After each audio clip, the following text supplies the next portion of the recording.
জি, আমার স্ক্রিনটি কি দেখতে পাচ্ছেন? হ্যাঁ, দেখতে পাচ্ছি। ওকে, কি থ্যাংক ইউ। দেখা যাচ্ছে? আচ্ছা। আচ্ছা, আমি এমডি ইমরুল হাসান, একটা ব্যাংকে আইটি সেক্টরে আছে। তো আজকের সেশনটা হচ্ছে পিএমপি এক্সাম প্রিপারেশনের ব্যাপারে। পিএমপি এক্সাম প্রিপারেশন কোর্স, আপনারা হয়তো জানেন, সামনে পিএমপি কিন্তু একটা চেঞ্জও আসবে। জুলাই থেকে, 2026-এর জুলাই থেকে সিলেবাস একটু চেঞ্জ আসতেছে। তো এর আগে যদি আপনাদের কারো ইচ্ছা থাকে পিএমপি এক্সাম দিব, আমার মনে হয় জুলাইয়ের আগে এই জুনের মধ্যে প্রিপারেশন নিয়ে পরীক্ষাটা দিয়ে দেওয়া। কারণ চেঞ্জ আসলে তখন বিভিন্ন রকম চেঞ্জ আসে, ওইটার সাথে অ্যাডাপ্টেবিলিটি করে নিতে একটু সময় লাগবে। এটা আপনারা একটু মাথায় রাখবেন, হ্যাঁ। আর দেখেন এখানে আমরা একটা ট্রায়াঙ্গেল দেখতে পাচ্ছি এখানে। প্রথমে একটা ট্রায়াঙ্গেল দেখতে পাচ্ছি। ট্রায়াঙ্গেলের মধ্যে দেখেন এখানে আছে scope, schedule, scope, time, cost. প্রজেক্টের ক্ষেত্রে অ্যাকচুয়ালি এই তিনটা জিনিস একদম বেসিক জিনিস। মানে আপনি কোনো একটা প্রজেক্ট শুরু করবেন, সেটা আপনি আসলে কি ডেলিভারি দিবেন, ডেলিভারি আইটেমগুলো কি হবে সেটা জানা থাকতে হয়। এবং ওইটার জন্য একটা বাজেট থাকে যে এত টাকার মধ্যে আপনার প্রজেক্টটা শেষ করতে হবে। এবং সেটা একটা টাইমও থাকে, 6 মাস বা 1 বছর একটা টাইম ফ্রেম থাকে। তো এত দিনের মধ্যে এই কস্টে আমাকে এই ডেলিভারিটা দিতে হবে। এই তিনটা হচ্ছে মূল জিনিস। তিনটা,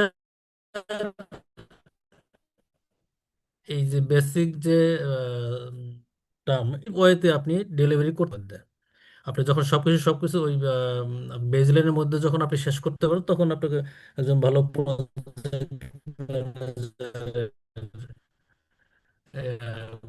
কোয়ালিটি আছে এরকম বোঝা যায় আর কি। ইফেক্টিভ ওয়েতে প্রজেক্টটা ম্যানেজ করতে পারেন, সেটার একটা গাইডলাইন ফোকাস করা হয় পিএমপি এক্সামের, পিএমপি কোর্সে। তো এগুলো নিয়ে আমরা কথা বলবো। তো আজকে আমাদের কোর্সের মধ্যে আছে আপনার পিএমপি নিয়ে একটু আলোচনা করবো আমরা। পিএমপি কি, প্রজেক্ট কি, প্রজেক্ট ম্যানেজমেন্ট কিভাবে করা হয়, কোর্স আউটলাইনটা দেখবো পিএমপি এক্সামের জন্য। আমরা দু একটা কেস স্টাডি দেখবো, আর এক্সামের টিপস দিব। পরীক্ষা দিতে গেলে আপনার কিভাবে কিভাবে ফলো করবেন, কিভাবে পরীক্ষাটা দিবেন। আচ্ছা, হোয়াট ইজ পিএমপি? পিএমপি একটা সার্টিফিকেট, এটা তো আমরা জানি সবাই। পিএমপি একটা গ্লোবাল রিকগনাইজ একটা সার্টিফিকেট। এই পিএমপির ওনার হচ্ছে project management institute. Project management institute, সংক্ষেপে পিএমআই বলা হয়। এই পিএমআই এর হেডকোয়ার্টার হচ্ছে ইউএসএ তে। ওদের একটা গ্লোবালি রিকগনাইজড। এবং প্রজেক্ট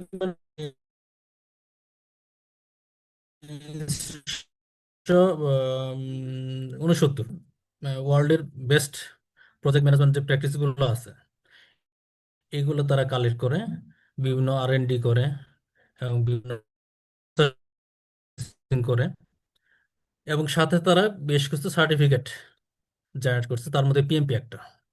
পিএমপির গুরুত্ব দেশ এবং দেশের বাইরে, আমার মনে হয় দেশের বাইরে আরো খুব বেশি, দেশের যতটুকু আছে আরো খুব বেশি। তো এই পিএমপিটা করলে আপনি কি করবেন, কিভাবে করবেন, সেটা নিয়ে আমরা দেখব। দেখেন ওদের যে ওয়েবসাইট, https://www.pmi.org, এটা হচ্ছে ওদের ওয়েবসাইট। স্টাডি করতে পারবেন, অনেক টিউটোরিয়াল আছে, ফ্রি টিউটোরিয়াল আছে অনেক। এটা হচ্ছে অর্থাৎ পিএমপি যে একটা গ্লোবালি রিকগনাইজ সার্টিফিকেট, এর ওনার হচ্ছে প্রজেক্ট ম্যানেজমেন্ট ইনস্টিটিউট, পিএমআই। এবং এদের আবার বিভিন্ন দেশে তাদের আলাদা আলাদা চ্যাপ্টার আছে। বাংলাদেশের চ্যাপ্টার আছে, পাকিস্তানে আছে, ইন্ডিয়া আছে, কানাডা আছে, অস্ট্রেলিয়াতে আছে, বিভিন্ন বিভিন্ন দেশে তাদের চ্যাপ্টার আছে। তো ওখান থেকে আবার এগুলো ম্যানেজ করা হয়। এবং তারা এই যে আমি যেটা বললাম, তারা যে বেস্ট প্র্যাকটিস গুলো যে কালেক্ট করে, R&D করে, কনসালটেন্সি করে, তারা একটা বই বের করছে 1996-এ। 1996-এ প্রথম প্রকাশ করে। এটা হচ্ছে পিএম বক বলে, অর্থাৎ project management body of knowledge. তারা একটা বই পাবলিশ করে 1996, ফার্স্ট ফার্স্ট ভার্সন আর কি। এরপরে সেকেন্ড, থার্ড, এখন সর্বশেষ চলতেছে এইথ এডিশন আর কি। এইথ এডিশন একদম, যেটা হচ্ছে আপনার যে নতুন সিলেবাস যেটা বললাম ওইটার জন্য। আর এখন পর্যন্ত আপনি যদি জুনের আগে পরীক্ষা দিতে চান, আপনার সিক্স সেভেন্থ এই দুইটা বই দিয়ে আপনি পারবেন, এইটা যাওয়া লাগবে না। আচ্ছা, পিএমপি কেন করবেন? পিএমপি কেন করেন? পিএমপি এখন আপনি যদি পার্সোনালি যদি আপনাকে বলি, আপনি পিএমপি কেন আপনার মাথায়, আপনি হয়তো যে অর্গানাইজেশনে আছেন, যে জায়গায় কাজ করতেছেন, আপনার প্যারালাল টিমের লোকজন থাকতে পারে, বা আপনি আপনাকে নিজেকে 1 বছর পরে বা 2 বছর পরে কোন লেভেলে দেখতে চান, সেই চিন্তা ভাবনা করে কিন্তু আপনি হয়তো ডিসিশন নিয়েছেন দেখি পিএমপিটা আমি করতে পারি কিনা। মানে আপনি একটা নেক্সট লেভেলে যেতে যেতে যাচ্ছেন। সেক্ষেত্রে আপনার কি, আপনার একটা বিভিন্ন ধরনের বেনিফিট আসতে পারে, স্যালারিগত বেনিফিট আসতে পারে। আপনি যখন সুইচ করবেন, সুইচের ক্ষেত্রে বেনিফিট আসতে পারে। তো এই যে আপনার একজন ইফেক্টিভ প্রজেক্ট ম্যানেজারকে বোঝাতে গেলে আপনার যখন পিএমপি সার্টিফিকেটটা থাকবে, তখন আপনাকে ধরে নিবে যে উনি একজন স্মার্ট প্রজেক্ট ম্যানেজার, স্বাভাবিকভাবে ধরে নেয় আর কি, রিকগনাইজ করে আর কি। পিএমপি কেন করবেন?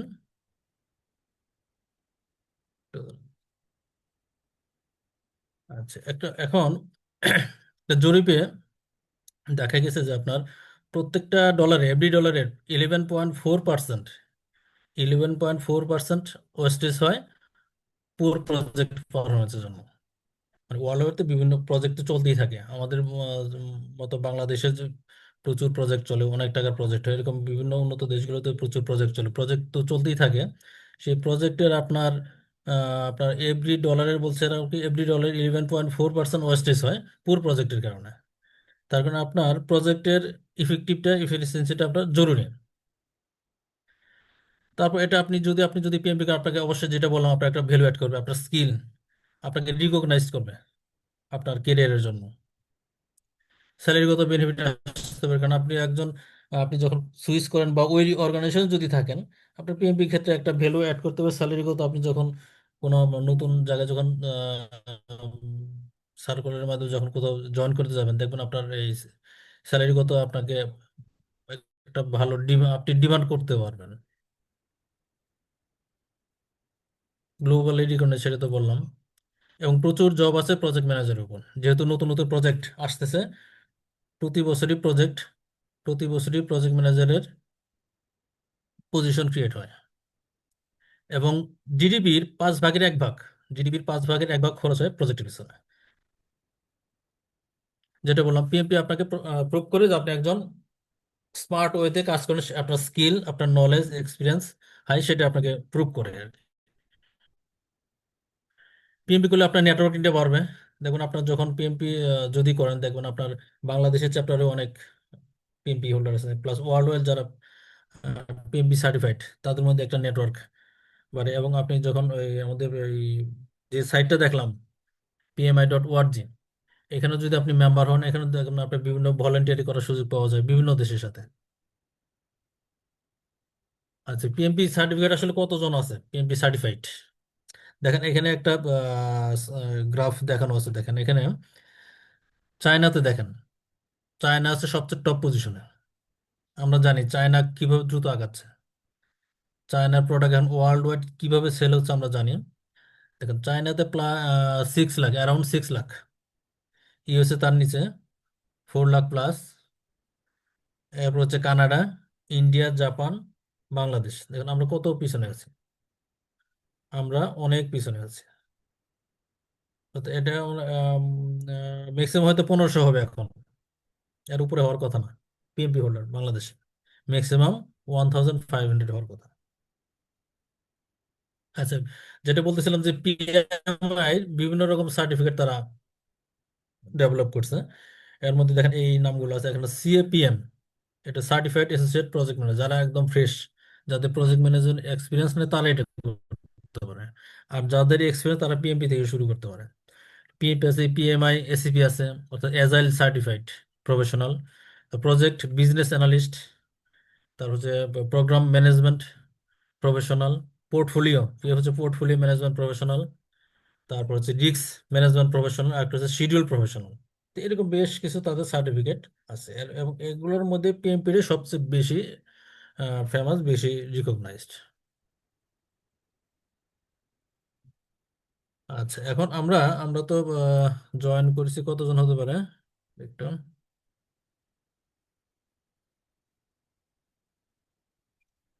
অ্যারাউন্ড 25 এর মতো।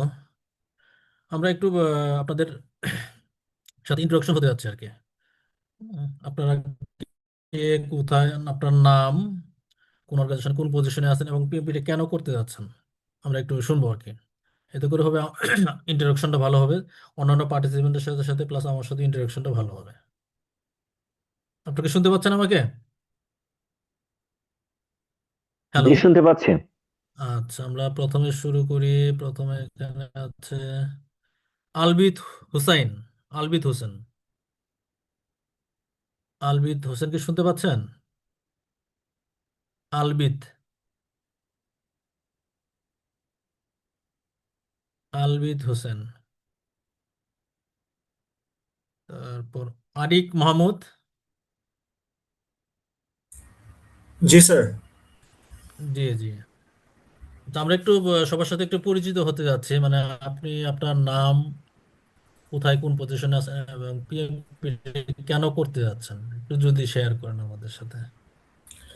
জি স্যার, আমি হচ্ছি আরিক মাহমুদ। আপাতত আমি একটা শ্যাডো টিউটর হিসেবে আছি একটা স্কুলে, helping kids with slow learning abilities and stuff. আর এটা শিখতে চাচ্ছি just for my career growth, এই কর্পোরেট লাইফের জন্য। মানে I don't know more about it, but আরো জানতে চাচ্ছি ইন দ্য ফিউচার আর কি, যেটা কি করে না জি করে, সো এই জন্যই আর কি। জি জি, থ্যাংক ইউ। Thank you. জি স্যার। এরপর আছেন ভাবুটুস কুমার। ভাবুটুস কুমার। হ্যালো, আসসালামু আলাইকুম। জি, ওয়ালাইকুম আসসালাম। আহ, আচ্ছা, আমি জি বলেন ভবতোষ তো। কুমার। আমি ফাইবার অ্যাট হোম লিমিটেড কোম্পানিতে আছি অ্যাসিস্ট্যান্ট ম্যানেজার হিসেবে। এটা একটা এন্টিটিএন কোম্পানি, জি টেলিকম সেক্টর। তো আমার কাজের মধ্যে আর কি অলরেডি আমাকে বিভিন্ন প্রজেক্টে কাজ করতে হয়, এবং এখান থেকে আমি চাচ্ছি যে আমি পিএমপিটা শিখে কিভাবে আর কি আরো স্মার্টলি কিংবা প্রফেশনালি একটা প্রজেক্টে কমপ্লিট করা যায় কিংবা হ্যান্ডেল করা যায়, এবং একটা সার্টিফিকেশনের একটা ইচ্ছা আছে আর কি। দ্যাটস ওয়াই আমার এই কোর্সের প্রতি আর কি ইন্টারেস্টেড আর কি। জি, থ্যাংক ইউ। এরপরে ইঞ্জিনিয়ার মনিরুল। ইঞ্জিনিয়ার সালাম আলাইকুম, মনিরুল ইঞ্জিনিয়ার আছেন? মনিরুল্লাহ মমিনুল ইসলাম। সরি স্যার, শুনতে বলেন। পাচ্ছেন? জি জি, শুনতে পাচ্ছি, বলেন। জি, আচ্ছা, আসসালামু আমি আলাইকুম। ওয়ালাইকুম আসসালাম। হ্যালো। জি জি, জি, হ্যালো। শুনতে বলেন। পাচ্ছি। জি, আমি মনিরুল ইসলাম। আমার আমি এখন আছি একটা কনস্ট্রাকশন ফার্মে এক্সিকিউটিভ ডাইরেক্টর হিসেবে। তো এটা জানার এবং কাজের সাথে মিলানোর জন্যই আর কি শিখতে চাচ্ছি আর কি। Construction project. জি জি। Thank you. ওকে। এরপরে আছেন মুমিন।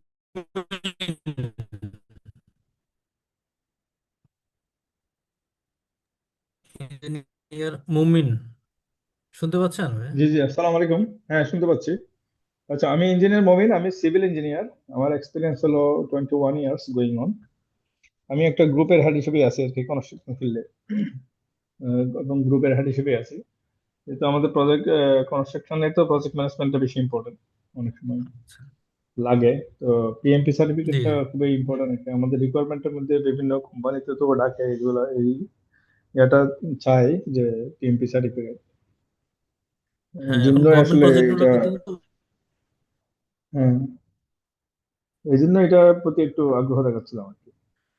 পিএমপি সার্টিফিকেট চায় আর কি। হ্যাঁ। রায়হান, এমডি আবু রায়হান ভাই। জি, ধন্যবাদ স্যার। আপনি আমাকে শুনছেন? জি, শুনতে পাচ্ছি আমি। স্যার, আমি মোহাম্মদ আবু রেহান। আমি বর্তমানে বেলজিয়াম ভিত্তিক একটি company, Vitalac dairy and food industries limited, এটা নরসিংদীতে, এখানে অফিসার কোয়ালিটি কন্ট্রোলার হিসেবে আছি। আমি হচ্ছে আমার জব এক্সপিরিয়েন্স 5 বছর 9 মাস প্লাস। তো আমি হচ্ছে ফাস্টার ক্যারিয়ার প্রোগ্রেশনের জন্য মানে various type of course and certification নিচ্ছি। লাইক হচ্ছে সাপ্লাই চেইন ম্যানেজমেন্টে PGD, industrial engineering A PGD, and পাশাপাশি আপনাদের এইটা মানে করার জন্য আমি একটু মানে আগ্রহী আর কি, যাতে হচ্ছে আমি কুইক ভালো একটা পজিশনে মানে হচ্ছে নিজেকে সেটেল করতে পারি আর কি। জি জি, বুঝতে জি, পারছি। ধন্যবাদ। Thank you. Thank you. তো জাহাঙ্গীর আলম খান ভাই। ওয়ালাইকুম স্যার, শুনতে পাচ্ছেন? জাহাঙ্গীর আলম ভাই। হ্যালো, আসসালামু আলাইকুম। জি হ্যালো, শুনতে জি, শুনতে পাচ্ছেন? পাচ্ছি। জি, আমি শুনতে পাচ্ছি, আমি বলে যান জাহাঙ্গীর খালি, আলম। শুনতে পাচ্ছি। হ্যাঁ, আমি জাহাঙ্গীর আলম খান। আমি এনবয় টেক্সটাইলে এজিএম হিসাবে আছি। আমি একটা ডিপার্টমেন্টের হেড। আসলে পিএমপি করতে যাচ্ছি আমার গ্রোথটা করার জন্য। আমি একটু এমনিও অনেক প্রজেক্ট করি নিজেও। ঠিক আছে, নিজেও অনেকগুলো প্রজেক্ট করতেছি এনবয়ের।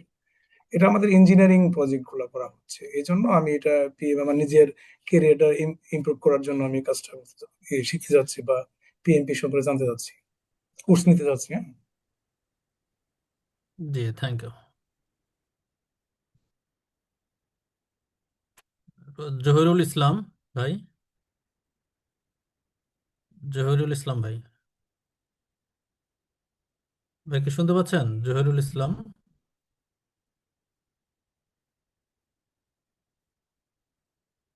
এরপর আছেন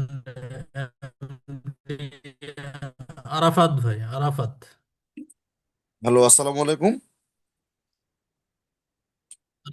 জি, ওয়ালাইকুম আসসালাম। জি, আমি ইঞ্জিনিয়ার জহুরুল বলছিলাম। জি, আমি জি বর্তমানে একটা চাইনিজ কোম্পানিতে কর্মরত আছি এজ এ কনস্ট্রাকশন ম্যানেজার। তো আমার কোম্পানি হচ্ছে একটা ওয়ার্ল্ড ওয়াইড কোম্পানি। আমরা হচ্ছে বিদ্যুতে এই sub station plus transmission line project করে থাকি। তো আমার টার্গেটটা হচ্ছে মূলত চাইনিজ কোম্পানির মাধ্যমে যে কোনো অন্য একটা কান্ট্রিতে as a project manager join করা। এই জন্য পিএমপি তে একটু ইন্টারেস্টেড আর কি আমি।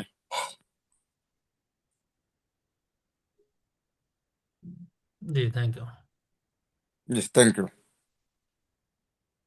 জি, থ্যাংক ইউ। আবরার চৌধুরী ভাই, আবরার ভাই, আবরার। আবরার ভাই কি শুনতে পাচ্ছেন?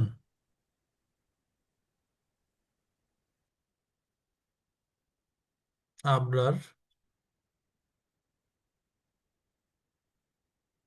এরপরে আছেন এমডি মাহমুদ হোসেন ভাই, মাহমুদ হুসাইন। মাহমুদ হুসাইন। মাহমুদ হোসেন ভাই কি শুনতে পাচ্ছেন? আচ্ছা। এরপর হচ্ছে রবিউল ইসলাম।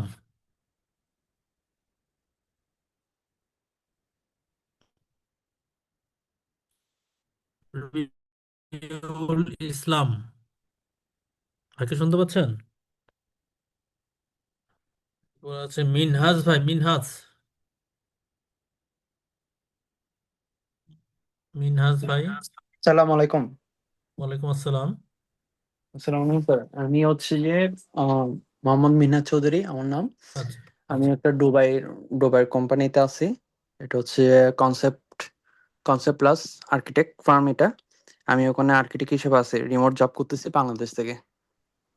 জি জি। আহ, তো ওখানে আমি চাচ্ছি আমার ক্যারিয়ারকে আরো ডেভেলপ করার জন্য পিএমপি সার্টিফিকেট এটাই অর্জন করতে চাচ্ছিলাম, সে কারণে এটা হচ্ছে জানা আমার। জি, থ্যাংক ইউ। মোহাম্মদ আখতারুজ্জামান ভাই। সালামু আলাইকুম। হ্যালো। জি, ওয়ালাইকুম আসসালাম, বলেন কাইন্ডলি। হ্যালো। জি জি, শুনতে আমি পাচ্ছি। মোহাম্মদ আক্তার। আমি আসলে ডেভেলপমেন্ট সেক্টরে কাজ করি প্রোগ্রাম ম্যানেজার হিসাবে। জি, আমার বিভিন্ন আমি প্রপোজাল। শুন- হ্যালো, শোনা যাচ্ছে আমাকে?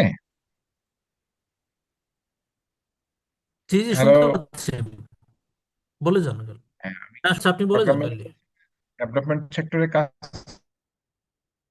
করতেছি। বিভিন্ন সময় প্রজেক্ট প্রপোজাল রাইটিং এ আমাকে হেল্প করতে হয়, কাজ করতে হয়।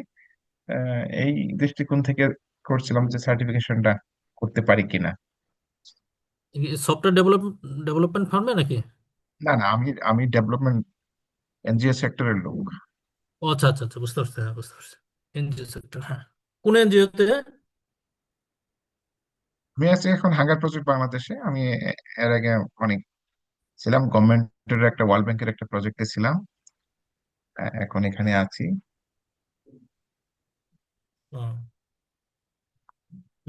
আমি এনজিওতে কিছুদিন ছিলাম আর কি, বেশ আগে আমি কেয়ারে ছিলাম। কেয়ারের প্রজেক্টে কাজ করছি। 2008, হ্যাঁ, 2008 থেকে 11তে ছিলাম কেয়ার। এই জন্য এনজিও নাম শুনলে একটু শুনতে ইচ্ছা করে আর কি। কেয়ারের কোন প্রজেক্টে ছিলেন? আমি সোহার্দ 1 সোহার্দ 2 এ কাজ ছিলাম করছি। আইটিতে। ও আচ্ছা। হ্যাঁ হ্যাঁ, সত্তর টু পাইছি। সত্তর টু পাইছি আমি। হ্যাঁ, আমি আমি ছিলাম সোহার্দ 2 রংপুর। এর রংপুর রংপুরে ছিলাম, এরপর কিশোরগঞ্জ ছিলাম। রংপুরে ছিলেন 11তে। আমি রংপুরে সোহার্দ 2 যে এর ওই রিটেল যে প্রোগ্রাম ম্যানেজার ছিলাম রংপুরে 11তে। 11 বলতে কি? 2011 সোহার্দ 2 যখন শুরু হলো ওই সময় ধাপে যে অফিস ছিল ওখানে ছিলাম আর কি আমি। হ্যাঁ, আমি ইয়েতে রিকেল প্রোগ্রাম ম্যানেজার ছিলাম। আমি ঘোড়াঘাটে বসতাম। আচ্ছা আচ্ছা আচ্ছা, মানে ইয়ে না আর কি, রংপুর সদরে না। আচ্ছা, থ্যাংক ইউ। রজব ছিল না আরপিএম? হ্যাঁ হ্যাঁ, রজব রজব। হ্যাঁ হ্যাঁ হ্যাঁ হ্যাঁ, রজব ভাই, রজব হ্যাঁ। ভাই ছিল হ্যাঁ হ্যাঁ হ্যাঁ, কি ও আমরা একসাথে মুক্তি বসতাম। মজুমদার। হ্যাঁ হ্যাঁ, একসাথে বসতাম। আচ্ছা, থ্যাংক ইউ ভাই। হ্যাঁ, পরে আরো কথা হবে। আচ্ছা, এরপরে হয়তো হয়তো আচ্ছা। S M Saim. সাইম ভাই। আসসালামু আলাইকুম।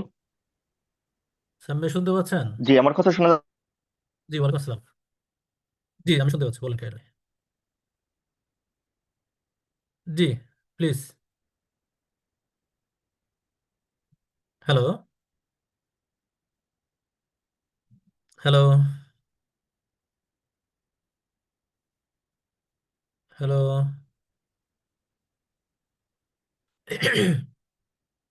সাইম ভাই মনে হয় ডিসকানেক্ট হয়ে গেছে। ওয়ালিদ ভাই, শুনতে পাচ্ছেন ওয়ালিদ ভাই? হ্যালো। জি, সাইম ভাই বলেন। জি, হ্যাঁ ভাইয়া, আমি আছি radian alliance limited, east coast গ্রুপের একটা প্রতিষ্ঠান, অমেরা সোলার। এখানে আমি স্ট্রাকচার অ্যান্ড ডিজাইনার হিসেবে আছি। আমি মূলত বিইউপি থেকে এমবিএ কমপ্লিট করছি। আমি যেহেতু আচ্ছা। আহ, দীর্ঘ 12 বছরের এক্সপিরিয়েন্স আমার। আমি জিপিএস ইস্পাতে ছিলাম, দেন আমি অল্টনে ছিলাম, এখন আছি অমেরাতে। তো অমেরা হলো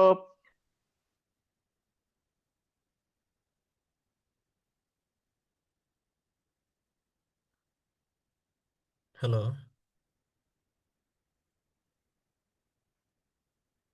হ্যালো।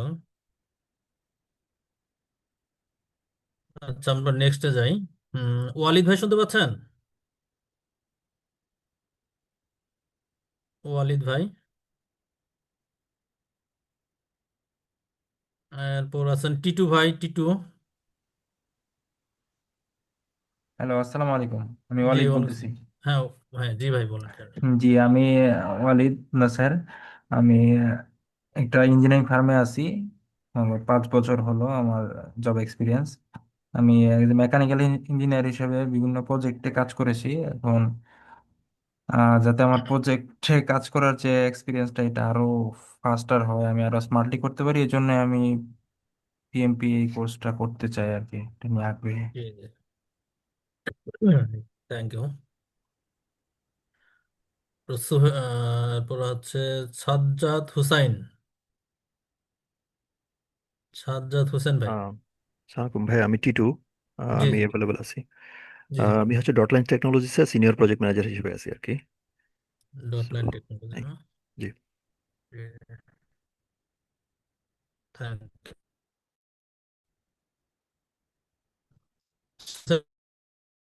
আসসালামু আলাইকুম। হ্যাঁ, আসসালামু আলাইকুম। আমি সাজ্জাদ, ব্যাকগ্রাউন্ড হচ্ছে সিভিল ইঞ্জিনিয়ার। আমি ওয়ালাইকুম একটা আসসালাম। এনজিওতে ওয়াশ নিয়ে কাজ করতেছি দীর্ঘ 3 বছর ধরে। প্রজেক্ট অফিসার ইঞ্জিনিয়ার হিসেবে। তো প্রজেক্ট অফিসার ইঞ্জিনিয়ার থেকে আমার ইচ্ছা হচ্ছে ম্যানেজার পোস্টে আর কি নিজেকে আপগ্রেড করা। সেই জন্য হচ্ছে এই কোর্সটা করে নিজের ক্যারিয়ার ডেভেলপ করা। ধন্যবাদ। জি, থ্যাংক ইউ। আসলে আমি এর আগে যেটা বললাম আর কি, সবার আহ, কথা থেকে এরকমই বেরিয়ে আসে যে আমরা আসলে নিজে পরবর্তী লেভেলে দেখতে চাই আর কি, আর একটু ভালো পজিশনে নিতে চাই। কেউ হয়তো ম্যানেজারের ম্যানেজার আছেন, উনি হয়তো সরাসরি ম্যানেজার হবেন, সরাসরি প্রজেক্ট ম্যানেজার হবেন, বা কেউ সুইচ করতে যাচ্ছেন। বা আমি একটু স্মার্ট ওয়েতে প্রজেক্ট হ্যান্ডেল করা, মনে হচ্ছে সিভিলের লোকজন হয়তো একটু কম্পারেটিভলি বেশি সিভিলের মনে হচ্ছে আর কি। আচ্ছা, থ্যাংক ইউ সবাইকে।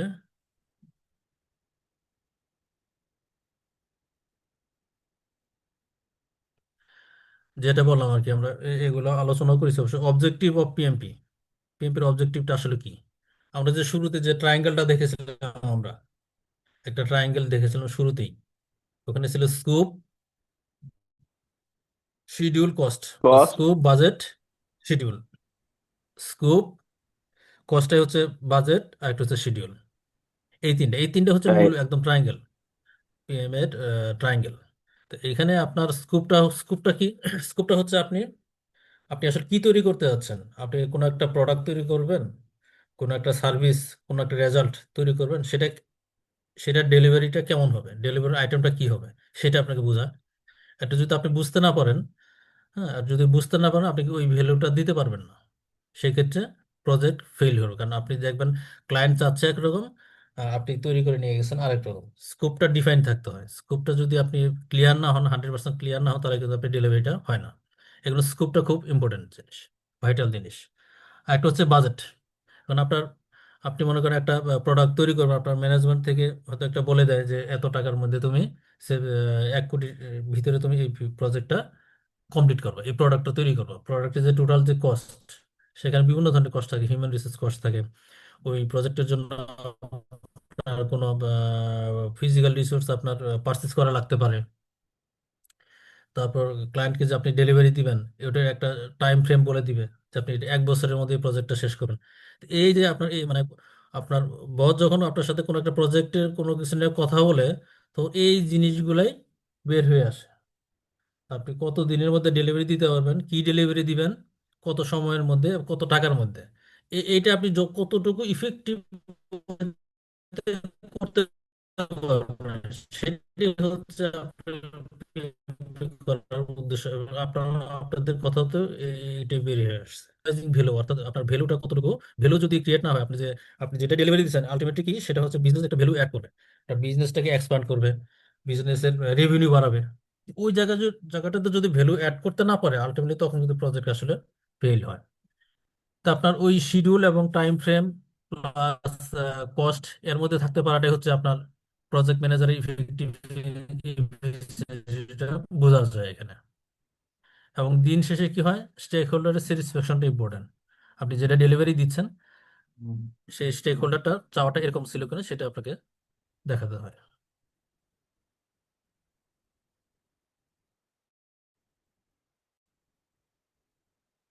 আর কারা আসলে করে এটা আপনার দেখেন, আপনারা যারা আছেন, আমি দেখলাম সিভিলিয়ান কনস্ট্রাকশন ফার্মে আছেন, আইটিতে মনে হয় খুব বেশি নাই।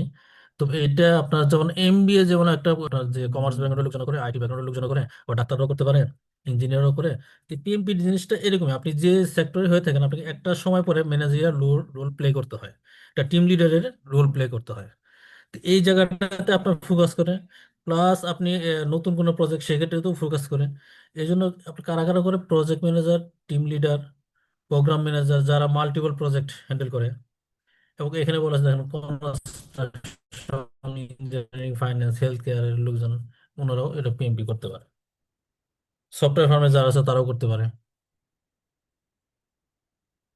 আচ্ছা, এখন আমরা তো অনেক কিছু আলোচনা করলাম। প্রজেক্ট কি, প্রজেক্টে আমরা কিন্তু অনেক কিছু বলেই ফেলছি প্রজেক্ট সম্বন্ধে। কেউ কি একটু কাইন্ডলি শেয়ার করবেন প্রজেক্টটা আসলে কি? আমরা যে তখন যে আলোচনা করলাম, এই আলোচনা থেকে আপনার প্রজেক্ট কি, এটা অ্যান্সারটা কিরকম হতে পারে?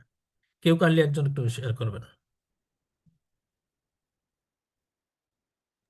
হ্যালো। হ্যালো, শুনতে হ্যালো, পাচ্ছেন আমাকে? হ্যাঁ। হ্যাঁ, শোনা যাচ্ছে? হ্যাঁ, ওয়ালাইকুম সালাম, কিছু বলেন কাইন্ডলি। জি জি, শোনা আচ্ছা, যাচ্ছে, বলেন। প্রজেক্ট হলো একটা বাউন্ডেড অর্থাৎ নির্দিষ্ট সময় অথবা একটা টার্গেট ভিত্তিক অর্থাৎ লক্ষ্য ভিত্তিক একটা কাজ, যেটা আমাকে একটা নির্দিষ্ট সময়ের মধ্যে আমাকে কাজটা ডেলিভারি দিতে হবে। এটা হচ্ছে আমার প্রজেক্ট। নির্দিষ্ট সময়ের মধ্যে ডেলিভারি দিতে হবে, এবং এবং এটাকে লক্ষ্য ভিত্তিক আমাকে একটা কাজ, এটা হচ্ছে প্রজেক্ট। লক্ষ্যভিত্তিক বলতে আপনি কি ডেলিভারি দিবেন সেটা হতে পারে। হ্যাঁ, এবং হ্যাঁ এটা একটা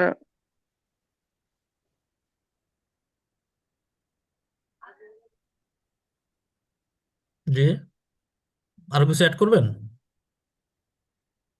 না স্যার, এটাই। আচ্ছা, আর কেউ কিছু বলবেন? What is project? হ্যালো। আর একজন কাইন্ডলি, জি, যে কোনো আমি একজন। বলতে পারি। জি জি হ্যাঁ, একটা প্রজেক্ট জি জি, হচ্ছে শিওর শিওর। একটা নির্দিষ্ট সময়ের মধ্যে নির্দিষ্ট সময়ের মধ্যে নির্দিষ্ট বাজেটের মধ্যে এবং নির্দিষ্ট টার্গেট অ্যাচিভ করা। আমি যেটা বুঝি সিম্পলি এটা বুঝি that অবশ্যই একটা বাজেট থাকবে, একটা জি, বাজেট থ্যাংক ইউ। থাকবে, যেমন একটা আগের ভাই, নির্দিষ্ট সময় হ্যাঁ থাকবে। হ্যাঁ হ্যাঁ হ্যাঁ, যেমন ওই আগের ভাই উনি যে বলতেছেন, উনি কিন্তু ওই কস্টিং এর ব্যাপারটা হয়তো উনি স্কিপ করে গেছেন। উনি বলতেছেন নির্দিষ্ট হুম, সময়, একটা টার্গেট এবং বাজেটটা, কিন্তু এই তিনটাই মূল জিনিস। জি, থ্যাংক ইউ। থ্যাংক তাহলে দেখেন এখানে হোয়াট ইজ প্রজেক্ট বলতে টেম্পোরারি এন্ডেভার, অর্থাৎ একটা স্বল্প একটা সময় থাকবে, নির্দিষ্ট একটা সময় থাকবে, এই সময়ের মধ্যে থাকতে হবে। এবং প্রোডাক্টটা কি, ইউনিক প্রোডাক্ট, সার্ভিস অথবা রেজাল্ট, মানে যে প্রোডাক্ট আপনার অলরেডি আছে সেটা তো আর কোনো প্রজেক্ট হতে পারে না। যখন কোনো একটা প্রোডাক্ট আপনি রেডি করে ফেলছেন, সেটা কিন্তু তখন যায়, সেটা কি অনগোয়িং অনগোয়িং অপারেশনে চলে যায়, ওটা কিন্তু আর আমরা প্রজেক্ট বলতে পারি না। অর্থাৎ আপনি যখন নতুন কোনো কিছু, নতুন কোনো প্রোডাক্ট, নতুন কোনো সার্ভিস নিয়ে আসতেছেন ইউনিক, সেটাকে আমরা প্রজেক্ট বলবো। এই যে মাস্ট হ্যাভ স্টার্ট ডেট আর ইন ডেট, যেটা আপনারা বললেন, একটা প্রজেক্ট ভ্যালু, অ্যানুয়াল বিজনেস ভ্যালুটা অ্যাড করতে হবে। বিজনেস ভ্যালু যদি অ্যাড না হয় তাহলে প্রজেক্ট হবে, কিন্তু প্রজেক্টটা ফেলি প্রজেক্ট হবে। তারপরে ওই জায়গাটাতে ফোকাস থাকতে হবে, বিজনেস ভ্যালুটা যাতে অ্যাড হয়।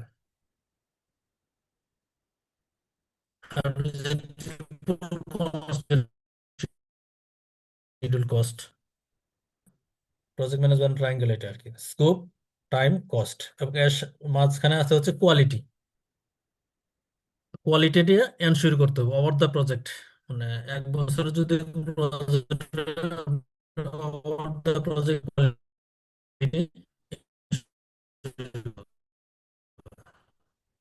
কোয়ালিটি এনশিওর করতে হবে। কোয়ালিটি এনশিওর না হলে কিন্তু প্রজেক্টের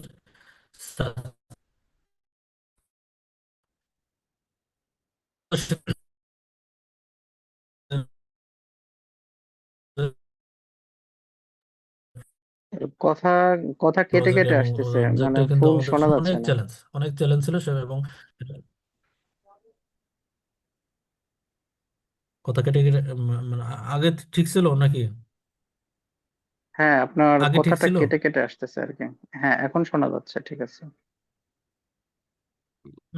শুরু শুরু থেকে নাকি এখন ঠিক আছে? আচ্ছা আচ্ছা। না, এখন ঠিক স্ক্রিনতে, আছে, মাঝখানে। জি, থ্যাংক ইউ থ্যাংক ইউ। তো আমরা এখানে যে পদ্মা সেতুটা দেখতেছি, এটা আমাদের জন্য কিন্তু অনেক চ্যালেঞ্জ ছিল আর কি। বিভিন্ন সময় দেখছেন এটা কিন্তু রিশিডিউল হয়েছে, কস্টিং বাড়ছে। তো প্রজেক্টের ক্ষেত্রে এরকম আসে। এটাকে আপনি করে দিয়ে যে সবসময় সবকিছু হবে এটা করা যাবে না, হয় না। এটা থেকে সেটাকে ইফেক্টিভ ইফিসিয়েন্সি ওয়েতে শেষ করা। এটা নিয়ে আমরা আলোচনা করবো সামনে আরো। এখন যদি বলি প্রজেক্ট ম্যানেজমেন্ট কি, প্রজেক্ট তো আমরা বুঝলাম। প্রজেক্ট ম্যানেজমেন্ট হচ্ছে আপনার যে নলেজ, স্কিল, যে এক্সপার্টাইজ যেটা হচ্ছে, সেটার মাধ্যমে প্রজেক্টটাকে আপনার এই যে ট্রায়াঙ্গেল যেটা আছে সেটার মধ্যে ঠিক রেখে, অর্থাৎ বাজেট, স্কোপ, শিডিউলের মধ্যে ঠিক রেখে সেই বিজনেসটাকে অ্যালাইন করা, ডেলিভারেবল আইটেমটাকে ঠিক রাখা, এটা হচ্ছে প্রজেক্ট ম্যানেজমেন্ট। পুর প্রজেক্টের জন্য কি কি হয়? পুর প্রজেক্টের জন্য ডেডলাইন, আপনার প্রজেক্টের ডেডলাইন মিস হবে, কস্ট, কস্ট ওভাররান হবে, কস্ট বেড়ে যেতে পারে, রিওয়ার্ক হবে, হ্যাঁ, তারপর রিপুটেশন লস হবে, স্টেক হোল্ডার স্যাটিসফ্যাকশন থাকবে না। তো পুর প্রজেক্টের কারণে আমাদের এগুলো, আমাদের বিভিন্ন প্রজেক্ট আছে যেগুলোতে আমরা আমাদের এক্সপিরিয়েন্স খুব খারাপ। হ্যাঁ, এগুলো আমরা দেখবো। আচ্ছা, নলেজ এরিয়া আছে, 10টা নলেজ এরিয়া বলে প্রজেক্টের জন্য, 10টা নলেজ এরিয়া। 10টা নলেজ এরিয়া, এই টার্মগুলো কি পয়েন্টগুলো জানা থাকতে হয়, এবং এই প্রজেক্ট করতে গেলে এই কি পয়েন্টগুলো অবশ্যই থাকে। এর মানে এগুলো বাদ দিয়ে আসলে প্রজেক্ট করা যায় না। এগুলো এগুলোকে নলেজ এরিয়া বলা হয় আর কি। এখানে দেখেন 10টা নলেজ এরিয়া আছে এখানে। আপনার এখানে হচ্ছে ইন্টিগ্রেশন বলে scope, schedule, cost, quality, resource, communication, risk, procurement, stakeholder. অর্থাৎ আপনি যদি কোনো একটা প্রজেক্ট করতে চান, প্রজেক্টের স্কোপ নিয়ে তো স্কোপ তো লাগবেই। অর্থাৎ আপনার ডেলিভার স্কোপ কি, স্কোপটা হচ্ছে আপনার ডেলিভারেবল আইটেমটা কি হবে। আপনি যদি ডেভেলপার হন,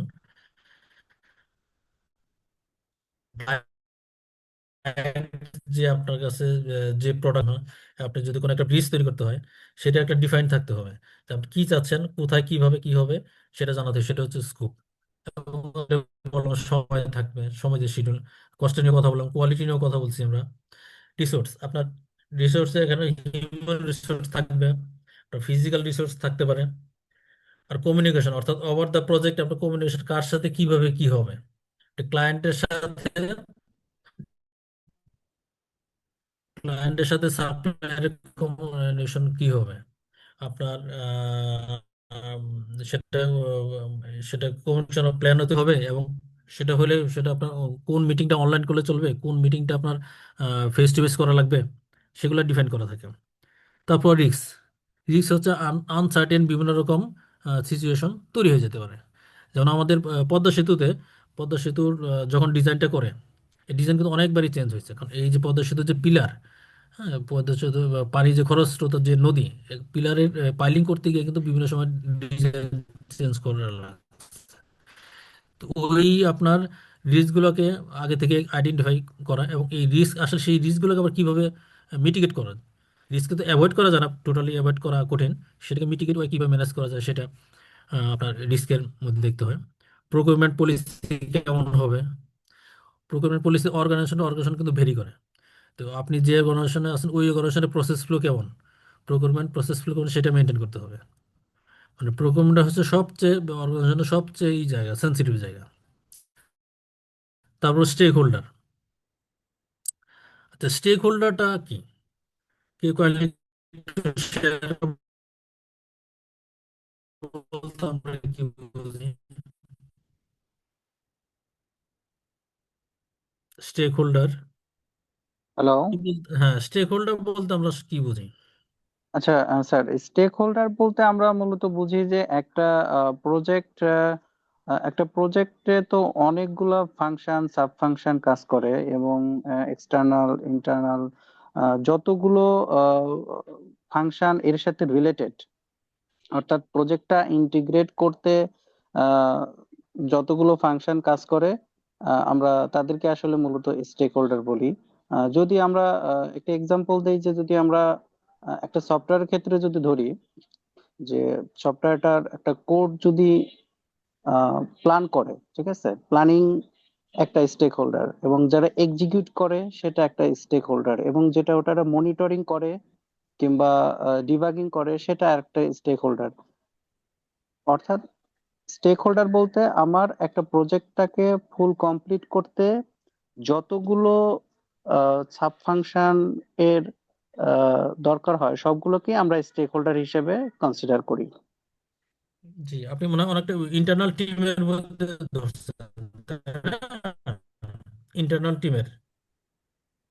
হ্যাঁ, সেটা ইন্টারনাল হতে পারে, এক্সটার্নাল হতে পারে। হ্যাঁ, হ্যাঁ, হ্যাঁ, মানে আপনি যে এক্সাম্পলটা দিচ্ছেন, মনে করেন সফটওয়্যার, আপনি কোনো একটা সে এইচআর সফটওয়্যার আপনাকে রেডি করতে বলা হয়েছে। তো রিকোয়ারমেন্টটা তো আসলে আসলে কই থেকে, বিজনেস পয়েন্ট থেকে আসে।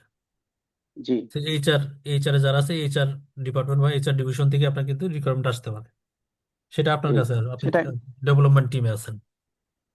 তো আপনি তো একটা স্টেক হোল্ডার, আপনার ইন্টারনাল টিমের মধ্যে বিভিন্ন, যেটা বলেন সাব ফাংশনে বিভিন্ন রকম টিমের ক্যাটাগরি থাকে, কেউ কোডিং লেখে, কেউ এক্সিকিউট করে, কেউ কোয়ালিটি অ্যাসুরেন্স করে, ওনার হচ্ছে অবভিয়াসলি ওনার স্টেক হোল্ডার।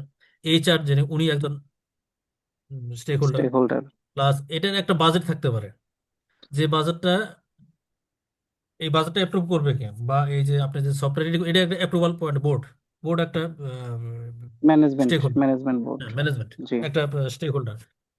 প্লাস বোর্ড আপনাকে অ্যাপ্রুভাল দিয়ে দিল, ম্যানেজমেন্ট আপনাকে অ্যাপ্রুভাল দিয়ে দিল। এখন হচ্ছে যে কস্টিংটা আবার ডেলিভারি দিবে কে? ডেলিভারি যেমন ফাইন্যান্স টিম আছে বা ফাইন্যান্স ডিপার্টমেন্ট আছে, তারা আবার স্টেক হোল্ডার। এটা যদি রাইট রেগুলেটরি বডি, ওই সফটওয়্যারটা যদি রেগুলেটরি বডির ডিপেন্ডেন্ট কোনো কিছু হয়ে থাকে, তো রেগুলেটরি বডিও একটা স্টেক হোল্ডার। অর্থাৎ রাইট আপনার প্রজেক্টের জিনিসটা হচ্ছে আপনার প্রজেক্টের directly interest on, directly interest না, ডিরেক্টলি ইনডিরেক্ট, ডিরেক্টলি ইনডিরেক্টলি যারা আছে আর কি।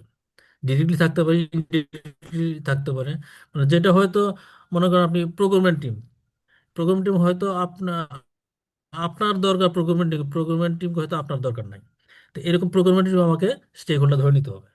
স্টেক হোল্ডারটা একদম প্রজেক্টের শুরুতে আইডেন্টিফাই করে নিতে হয়। প্রজেক্টের শুরুতে স্টেক হোল্ডার আইডেন্টিফাই করতে না পারলে, পরবর্তীতে আপনি দেখেন যে প্রজেক্ট যখন শুরু হয়ে গেছে, এক্সিকিউশন মোডে আছে, তখন যায় দেখ বিভিন্ন রকম disease চলে আসে। তখন যদি আপনি ওই টিমের কাছে যান, তখন ওই টিম বললো আমি তো কিছু জানি না, আপনি যে প্রজেক্ট করেছেন আমরা তো কিছু জানি না। তো একদম একদম রিয়েল লাইফ এক্সপিরিয়েন্স এগুলো আর কি, এরকম হয়। এজন্য স্টেক হোল্ডারটা আইডেন্টিফাই করা খুবই জরুরি। Thank you.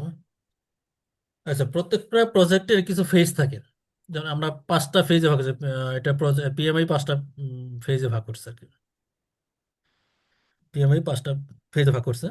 স্টেজ ওয়ান বা ফেজ ওয়ান, স্টেজ ওয়ানে বলছে ইনিশিয়েটিং, মানে আপনি প্রজেক্টটা ইনিশিয়েট করতেছেন, মাত্র ইনিশিয়েট করতেছেন। অর্থাৎ প্রথমত কি আপনার প্রজেক্টের নিডটা আপনাকে অ্যানালাইসিস করতে হবে। এটা আসলে যেমন আমি বললাম এইচআর থেকে আপনাকে বলছে আমার এইচআর সফটওয়্যারটা দরকার।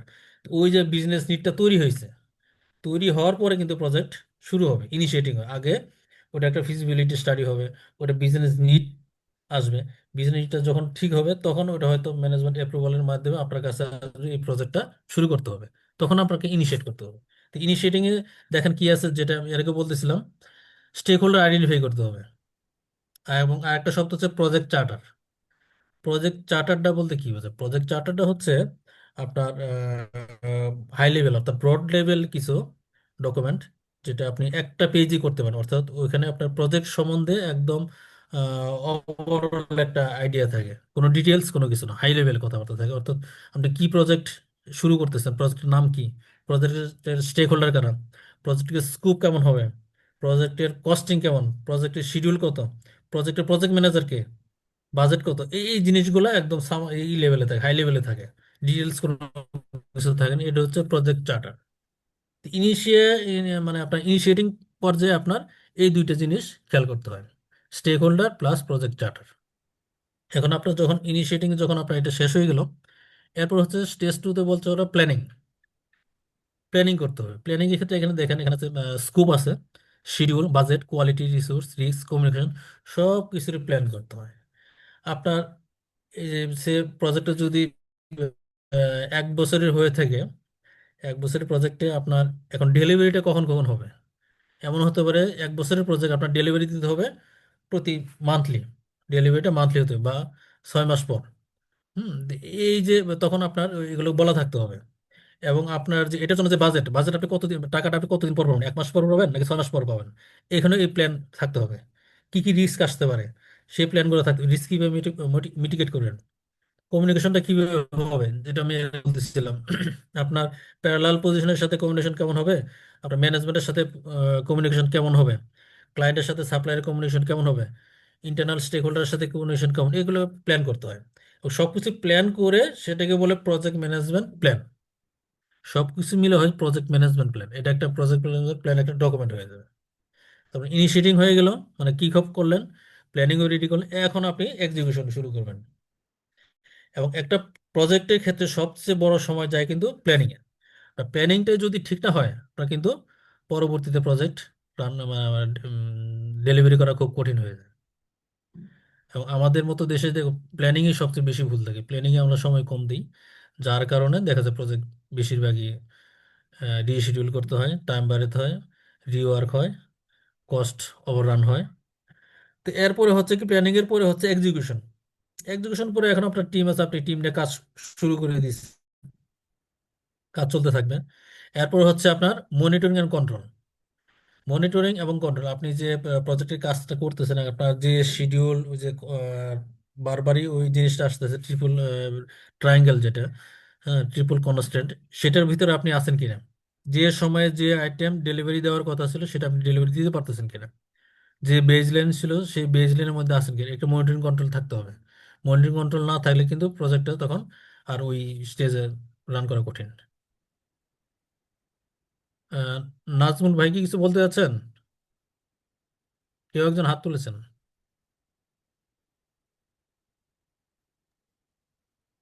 হ্যালো, কেউ একজন হাত তুলেছেন। আচ্ছা, মনিটরিং কন্ট্রোল। এরপর হচ্ছে ক্লোজিং ফেজ চলে আসে। ক্লোজিং ফেজ যখন আপনি ডেলিভারিটা দিয়ে দিলেন, ডেলিভারি দিলে কি হয়, ডেলিভারি যখন প্রজেক্টটা ডেলিভারি দিলেন, আপনার প্রজেক্টের যে রিসোর্সগুলো ছিল সেই রিসোর্সকে আপনার রিলিজ করে দিতে হয়। এই প্রজেক্টের সাথে যে রিসোর্স, আপনি হিউম্যান রিসোর্স বা টিম যারা ছিল তাদেরকে রিলিজ করে দিতে হয়, কারণ ওই টিম পরবর্তী অন্য কোনো প্রজেক্টের সাথে এঙ্গেজ হয়ে যাবে। এবং আপনার লেসন লার্ন, একটা শব্দ আছে লেসন লার্ন, আপনার প্রজেক্টের ওভারঅল প্রজেক্টের লেসন লার্ন রেডি করতে হয়। রেডি করে এটা লেসন লার্ন রিপোজিটরি বলে একটা ডকুমেন্ট, লেসন লার্ন রিপোজিটরি, ওখানে আপনি রিপোজিটরি রেখে দিতে পারবেন। পরবর্তী যে প্রজেক্টে যারা কাজ করতে আসবে তারা ওই লেসন লার্নগুলো দেখতে পারবে।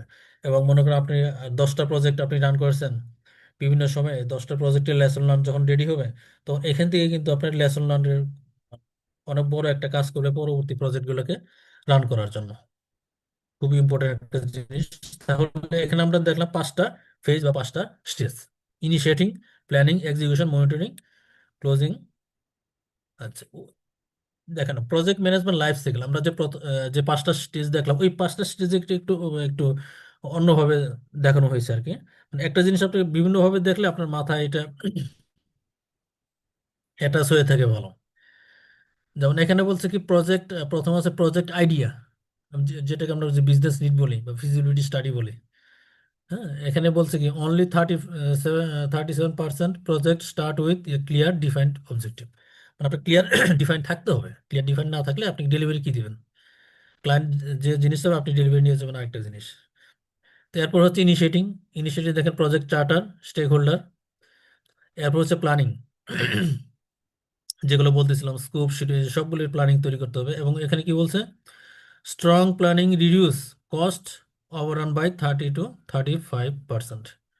স্ট্রং প্ল্যানিং করলে প্রজেক্টের যে প্ল্যানিং এর কস্ট 30 to 35% রিডিউস করে। এবং এখানে বেঞ্জামিন ফ্র্যাঙ্কলিনের একটা ডায়লগ আছে, সেটা স্লোগান আছে, সেটা হচ্ছে if you fail to plan, যদি আপনি কোনো প্ল্যান করতে ফেল করেন, প্ল্যানটা যদি ঠিক মতো না করতে পারেন, you are planning to fail, মানে আপনি প্ল্যান করতেছেন, ফেল করার জন্য প্ল্যান করতেছেন। জিনিসটা এরকম। প্ল্যানটা খুবই গুরুত্বপূর্ণ, একটা প্রজেক্টের জন্য প্ল্যানটা খুবই গুরুত্বপূর্ণ। এটা একটু মাথায় রাখো, খুবই গুরুত্বপূর্ণ প্ল্যানিং এর জন্য। এবং প্রজেক্টের যে ওভারঅল যে টাইম আপনার 5টা যে স্টেজ, এর সবচেয়ে বেশি সময় যায় হচ্ছে প্ল্যানিং এ, সময় দিতে হবে এখানে। এরপর হচ্ছে এক্সিকিউশন, মনিটরিং অ্যান্ড কন্ট্রোলিং, আর ক্লোজিং, যেটা বলতেছিলাম।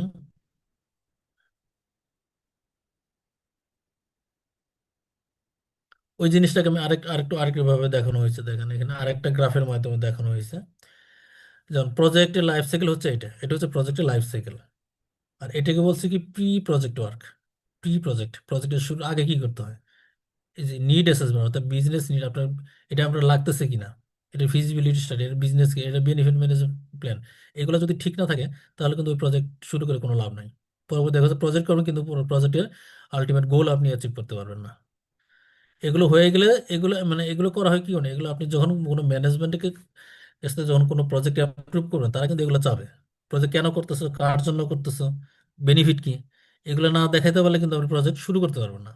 এগুলো কমপ্লিট হয়ে গেলে দেন আপনি প্রজেক্ট শুরু করতে পারবেন। দেখেন এই যে ক্লোজিং করছে, ক্লোজিং এর পরে এই যে লেসন লার্ন, লেসন লার্ন শব্দটা আছে, এবং ক্লোজিং এর পরে সেটা কি হয়, অপারেশনে চলে যায়, মেইনটেনেন্সে চলে যায়। এটা একটু ভালোভাবে খেয়াল করেন। আপনার যে আমাদের কোর্স আউটলাইনে যেটা আছে, কোর্স আউটলাইনের মধ্যে এই চার্টটা খুবই ইম্পর্টেন্ট। এই চার্টটা খুবই ইম্পর্টেন্ট। যেমন আমরা যে নলেজ এরিয়া নিয়ে যে কথাগুলো বললাম, দেখেন এখানে ওই নলেজ এরিয়াগুলো এখানে আছে, নলেজ এরিয়াগুলো এখানে। আর এইখানে আছে হচ্ছে আপনার ওই যে পাঁচটা যে স্টেজ বা ফেজ নিয়ে কথা বললাম, এটার সাথে ফেজের সাথে নলেজের অ্যালাইনমেন্টটা এখানে দেখানো হয়েছে। এটা যদি আপনি একটু মাথায় নিতে পারেন, তাহলে আপনার পিএমপি প্রজেক্টের যে সিলেবাস কভার করা আপনার জন্য সহজ হয়ে যাবে।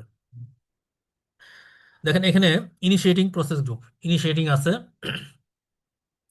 প্ল্যানিং, এক্সিকিউটিং, মনিটরিং, ক্লোজিং, এই পাঁচটা ফেজ।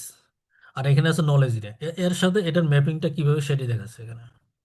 তো আপনার ইনিশিয়েটিং কি হয়, ইনিশিয়েটিং আমরা কি পড়ছিলাম, প্রজেক্ট চার্টার এবং স্টেক হোল্ডার আইডেন্টিফাই। দেখেন এখানে স্টেক হোল্ডার আইডেন্টিফাই বলা আছে, আইডেন্টিফাই স্টেক হোল্ডার। এখন প্ল্যানিং এ দেখেন আপনার এই যে যে নলেজ এরিয়াগুলো আছে সবগুলো প্ল্যান করছে এখানে। স্কুপ কিভাবে প্ল্যান করছে, সবগুলি প্ল্যান, সব কিছুর সাথে এখানে প্ল্যান লেখা আছে, প্ল্যান দেখেন সব কিছুর সাথে প্ল্যান লেখা আছে। অর্থাৎ এই এই যে নলেজ এরিয়াগুলো আছে এগুলো আপনাকে প্ল্যানিং করে ঠিক করতে হবে। সব প্ল্যানিং গুলো ঠিক করতে, যেটা আমরা বলতেছিলাম আপনার কোন সময়ে কি ডেলিভারি দিবেন, কোন সময় আপনি বাজেট কত পাবেন, সব কিছু প্ল্যানে লেখা থাকতে হবে। এবং এইগুলো মিলে দেখুন, প্রথম হচ্ছে ইন্টিগ্রেশন, এইগুলো মিলে ইন্টিগ্রেট করে একটা প্রজেক্ট ম্যানেজমেন্ট প্ল্যান তৈরি হবে। এই সবগুলো মিলে একটা প্রজেক্ট ম্যানেজমেন্ট প্ল্যান আপনার মনে করেন একটা ফাইল তৈরি হয়ে গেল এটা। এরপর এক্সিকিউট, এক্সিকিউট চলতে থাকবে, স্যার কাজ আমার চলতে একটা থাকবে। কোশ্চেন ছিল। জি জি বলেন। আচ্ছা, আমরা অনেক সময় প্রজেক্ট করতে গিয়ে কিছু চ্যালেঞ্জ ফেস করি, যেটা হচ্ছে আমাদের একটা প্রজেক্টের যখন রিকোয়ারমেন্টটা আমাদের কাছে ল্যান্ড করে, তো সেটা হুম সাধারণত আমরা আগে ফিজিবিলিটি কেস গুলো স্টাডি করি। হুম তো হুম ফিজিবিলিটি কেস স্টাডি করার পরে সেটা আমরা অন ফিল্ড সার্ভেতে পাঠাই কোনো একটা স্টেক হোল্ডার। তো আচ্ছা। সার্ভেতে কিছু ডাটা আমাদের কাছে আবার ব্যাক আসে, মানে সার্ভে ফিডব্যাক। হ্যাঁ। As per field survey feedback আমরা একটা প্ল্যান রেডি করি। সেই প্ল্যানটা যখন আমরা আবার রেডি করে আমরা এক্সিকিউশনকে পাঠাই, এক্সিকিউশন যে স্টেক হোল্ডার আছে সেই hmm execution stakeholder one side কাজটা এক্সিকিউট করতে গিয়ে তখন আবার কিছু ডেভিয়েশন হয়, হুম যার কারণে প্ল্যানিং থেকে যে কস্টিংটা আমরা ডিফাইন করে দেই, সাপোজ হুম 100 টাকা, সেটা হুম এক্সিকিউশনে গিয়ে সেটা কি হয়ে যাচ্ছে 150 টাকা অথবা 200 টাকা হুম হয়ে যাচ্ছে।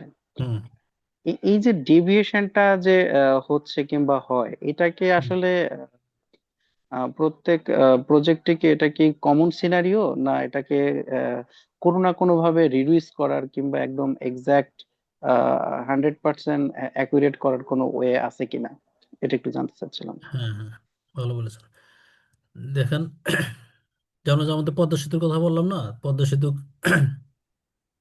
ডিপেন্ড করে আসলে প্রজেক্টের উপর। যেমন পদ্মা সেতু যদি বলি, পদ্মা সেতু কিন্তু অনেক বড় প্রজেক্ট। এইখানে যে কস্ট ওভারান যেটা হয়েছে, এটা আসলে কিন্তু কিছু করার ছিল না ওই সময়। কারণ এই যে যে ডিজাইনটা যখন যেভাবে করার কথা ছিল তখন পারে নাই, বা যখন পাইলিংয়ে নামছে তখন দেখা যায় সেটার পাইলিং আরেক রকম। যার কারণে আপনার এই 100 ইয়ে পদ্মা সেতু যেটা দেখলাম 122 মিটার, 122 মিটার পাইলিংয়ে আপনার এই জার্মান থেকে হ্যামার এনে এই কাজটা করা হয়েছে। তো নর্মালি যেটা হয়, যেমন আপনার আপনার যেটা বললাম যে কনস্ট্যান্ট যেটা বাজেট, বাজেটের মধ্যে আপনার চেষ্টা করি আমরা বাজেটে, কিন্তু এটা আসলে রিয়েল লাইফে গিয়ে আপনার আসলে ডেভিয়েশন হয়ে যায়। আপনি নর্মালি যদি একটা বাড়ি, আপনি যদি নিজে যদি একটা বাড়ি করেন, সেটারও কিন্তু একটা ফিজিবিলিটি বা একটা কিন্তু বাজেট নেন আপনারা। হ্যাঁ, কন্ট্রাক্ট মনে করেন আপনি একটা নিজে একটা বাড়ি জি স্যার, করবেন। এটা একটা, জি হ্যাঁ স্যার, এটা একটা কনফ্লিক্ট হয় অনেক সময়, দেখা যায় যে হ্যাঁ হ্যাঁ। এক্সিকিউশন টিম অনেক সময় তো এই ক্ষেত্রে প্ল্যানিং হয় টিমকে কি, একটু দোষারোপ করে। একটা ভেরিয়েশন তো রাখতেই হবে আপনার। ইয়ে 5 to 10% একটা ইয়ে আছে এখানে, ম্যানেজমেন্ট রিজার্ভ নামে একটা ইয়ে আছে, ম্যানেজমেন্ট রিজার্ভ নামে একটা টার্ম আছে, যেটা হচ্ছে আপনি আপনার জন্য মানে আপনার 100 টাকা, 100 টাকার পরবর্তীতে যে আপনি সে মনে করেন আরো 10 টাকা বেশি খরচ, এই- এইটা যাতে আপনি নিজে খরচ করতে পারেন, একটা প্রজেক্ট ম্যানেজার হিসেবে যাতে খরচ করতে পারেন, এটার একটা ই থাকে। যাতে আমি ম্যানেজমেন্ট থেকে তখনই আমি খরচ করতে পারি, এটার একটা ভেরিয়েন্স রাখতে হয়। হুম, ভেরিয়েন্স না থাকলে আপনি পারবেন না। আবার ভেরিয়েন্সটা যদি খুব বেশি হয়ে যায় তখন কিন্তু ম্যানেজার আপনাকে বলবে তুমি এত টাকা হেরফের হলো কেন। হুম। কাজে এটা কঠিন। হ্যাঁ হ্যাঁ, এই এটা যে এই জায়গাটা। সবসময় আপনাকে জি একদম স্যার। 100% হবে এটা বলা টাফ। রিয়েল লাইফে এটা বলা টাফ। এর জন্য আপনার এক্সপিরিয়েন্স দরকার হয়, বিভিন্ন কনসালটেন্সি লাগে, যে হয়তো আপনি ওই টাইপের প্রজেক্ট হয়তো আপনি আগে কখনো করেন নাই, তো ওই টাইপের প্রজেক্ট কারা করছে ওইরকম কনসালটেন্সি থেকে তাদের এক্সপিরিয়েন্সটা নিতে হয়, বা ওই টাইপের প্রজেক্ট যদি আগে হয়ে থাকে সেটার লেসন না নিতে হয়। এইভাবে করে যতটুকু মিটিগেট করা যায়, ওইভাবে তো পারা যায় না। জি স্যার, তার মানে আমাদের আচ্ছা এক্সিকিউশন প্রসেস থেকে আমাদের প্ল্যানিং এ অনেক সময় আর কি রিভার্ট হয়, মানে অনেক সময় ফিল্ড চ্যালেঞ্জ, এক্সিকিউশন টাইম থেকে সেটা রিভার্ট হয়ে আবার প্ল্যানিং এ আসে, প্ল্যানিং থেকে আবার ডিজাইন লেআউট চেঞ্জ হয়ে হ্যাঁ, আবার এক্সিকিউশনে যাচ্ছে আর কি। মানে আপনার আর বড় থ্যাংক ইউ। হচ্ছে আপনার স্কোপ, স্কোপ যদি ডিফাইন ঠিক মতো না হয়, স্কোপ যদি ঠিক মতো ডিফাইন না হয় তাহলে কিন্তু এমনিতেই আপনার কস্টিং বেড়ে যাবে। স্কোপের জি স্কোপটা স্যার, ডিফাইন করা খুব থ্যাংক ইউ স্যার। আর কি। স্কোপটা ঠিক মতো ডিফাইন না হলে আপনার এমনিতেই ওভাররান হয়ে যাবে। স্কোপ চাইছে একরকম, বা অনেক সময় প্রজেক্টের ভিতরে আবার কিন্তু চেঞ্জ আসে, এটা তো আপনি অস্বীকার করতে পারবেন না। প্রজেক্ট শুরু করছেন একভাবে, এক্সিকিউশনে গিয়ে প্রজেক্ট একটা চেঞ্জ চলে আসছে। চেঞ্জ যখন চলে আসছে ওটার বাজেট, ওটার শিডিউল, ওটার উপর ইম্প্যাক্ট পড়ে, কোয়ালিটি এর উপর ইম্প্যাক্ট পড়বেই। দেখেন এখানে কোয়ালিটি, কোয়ালিটি দেখেন এই তিনটার মধ্যে কোয়ালিটি আছে, কোয়ালিটি কন্ট্রোল, কমিউনিকেশন, তিনটাই আছে। প্রকিউরমেন্ট পুরোটাই আছে, অর্থাৎ প্রকিউরমেন্ট আপনি যে কোনো সময় প্রকিউরমেন্ট তৈরি হতে পারে, প্রকিউরমেন্ট লাগতে পারে। Communication over the project communication maintain করতে হবে, কোয়ালিটিটা মেনটেন করতে হবে। এবং যখন আপনি প্রজেক্টটা ক্লোজ করবেন, আপনার এখানে বলছে ক্লোজ প্রজেক্ট অর ফেজ, অর্থাৎ আপনি যদি প্রজেক্টকে কোনো ফেজ আকারে যদি স্টার্ট করেন, ফেজ 1, ফেজ 2, ফেজ 3 সেভাবে হতে পারে, এই জন্য বলছে এটা ফেজ হিসেবে ক্লোজ হতে পারে অথবা প্রজেক্টও ক্লোজ হতে পারে। আর এখানে দেখেন প্রকিউরমেন্টের ব্যাপারে বলছে ক্লোজ প্রকিউরমেন্ট। অন্য কোনো কিছু কিন্তু এভাবে সরাসরি বলে নেই, কারণ এখানে প্রকিউরমেন্টটা সরাসরি বলার কারণ হচ্ছে প্রকিউরমেন্টের সাথে টাকা পয়সা ইনভলভ, ফাইন্যান্স ইনভলভ, যার কারণে এটাকে হাইলাইট করা হয়েছে। এবং প্রজেক্টের সবচেয়ে সেন্সিটিভ পার্ট হচ্ছে প্রকিউরমেন্ট, প্রজেক্টের সবচেয়ে সেন্সিটিভ পার্ট হচ্ছে প্রকিউরমেন্ট, এখান থেকে খুব সাবধানে থাকতে হয়। এবং ওই অর্গানাইজেশনের যে প্রসেস, এখানে যাতে কোনো ডেভিয়েশন না হয় সেইভাবে কাজ করতে কেয়ারফুলি। এটা হচ্ছে পিএমআই এর একটা ট্যালেন্ট ট্রায়াঙ্গেল। পিএমআই একটা ট্যালেন্ট ট্রায়াঙ্গেল বলছে ways of working, power skill, একটা business icon. Ways of work মানে আপনি কোন ওয়েতে কাজ করবেন। আপনার কাছে বিভিন্ন অ্যাপ্রোচ থাকতে পারে। প্রেডিক্টিভ, যেটা আপনি আগে থেকে সবকিছু জানেন। আরেকটা হচ্ছে অ্যাজাইল, যেটা হয়তো আপনি সব আগে থেকে সবকিছু ডিফাইন নাই। হ্যাঁ, সেটা আপনার প্রজেক্টের নিড বুঝে কোন প্রজেক্টে আপনি প্রেডিক্টিভে যাবেন, কোন প্রজেক্টে আপনি অ্যাজাইলে যাবেন, সেটা আপনার নিজে থেকে ডিফাইন করতে হবে। বা হাইব্রিডও হতে পারে সেটা। তারপর হচ্ছে পাওয়ার স্কিল, অর্থাৎ লিডারশিপ, যে টিম লিডার তার স্কিল কেমন হবে সেটা বুঝছে এখানে। তারপর হচ্ছে বিজনেস আকুমেন, অর্থাৎ আপনি এই বিজনেসের সাথে ওইটাকে অ্যাডাপ্টেবিলিটিটা কিভাবে করবেন সেটা বুঝেছে। এটা হচ্ছে পিএমআই এর ট্যালেন্ট ট্রায়াঙ্গেল। প্রজেক্ট ম্যানেজমেন্টে বিভিন্ন রকম টুলস আছে, মাইক্রোসফট প্রজেক্ট, তারপর জিরা, প্রিমাভেরা, পিসিকেল, হয়তো নাম শুনে থাকতে পারেন আপনারা। এর বিভিন্ন ধরনের প্রজেক্ট, রিনাউন প্রজেক্ট, এগুলো আর কি সফটওয়্যার টুলস আর কি, এগুলো প্রজেক্টের জন্য এই টুলসগুলো ইউজ করা যায়। যেমন পদ্মা সেতু নিয়ে যেটা আমি বলতেছিলাম, পদ্মা সেতুতে যেটা বলতেছিলাম, অর্থাৎ 122 মিটারের যে পিলার, 122 মিটারে এটার হ্যামার আনা হয়েছিল আপনার জার্মান থেকে, এবং কাস্টমাইজ করা।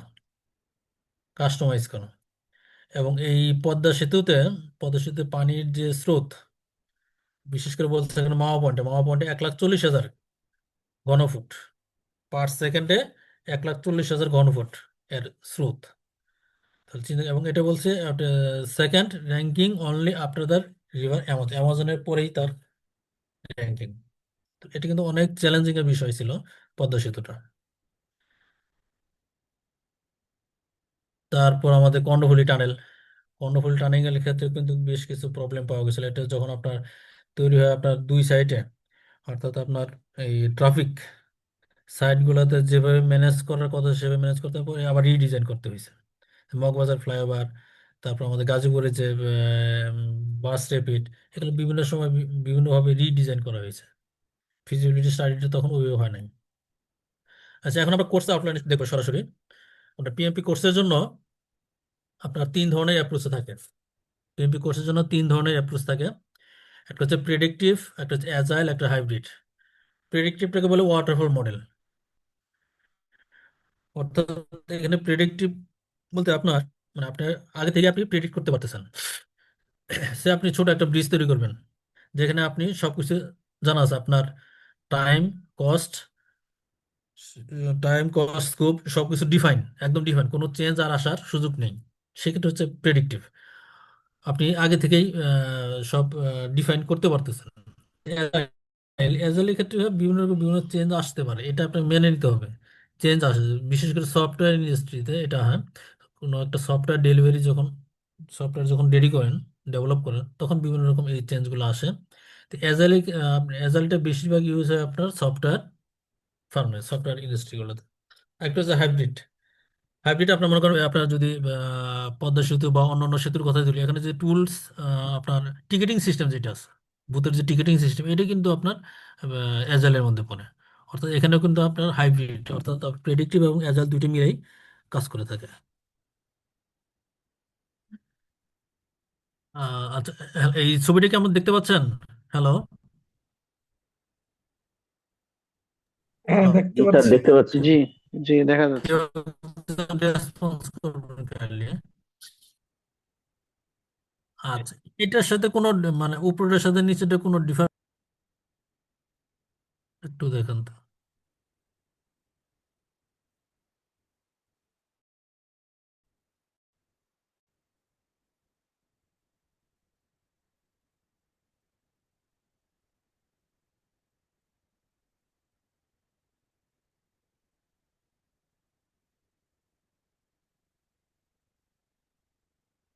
দেখেন তো কোনো ডিফার পাওয়া যায় কিনা।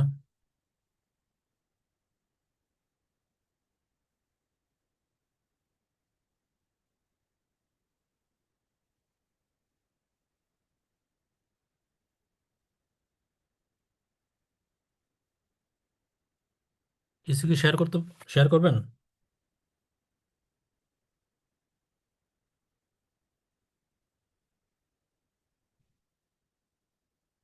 হ্যালো,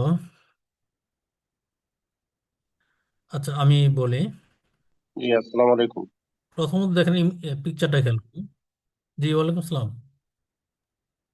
জি, পিকচার গুলোর মধ্যে একটু জি, ডিফারেন্ট কাইন্ডলি আছে। বলেন। সেটা হলো উপরেরটাতে হ্যাঁ, উপরেরটাতে কার দেখাচ্ছে, এখানে বাইসাইকেল দেখাচ্ছে দুটো। এই দুটোই একটু হ্যাঁ, হ্যাঁ, ডিফারেন্ট দেখাচ্ছে আর কি। হ্যাঁ, হ্যাঁ। আরেকটা আছে,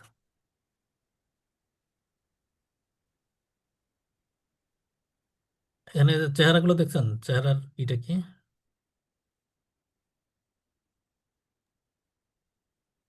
এখানে গ্রিন আছে আর কি, ওনার ফেসটা গ্রিন। গ্রিনটা বোঝাচ্ছে হ্যাপিনেস।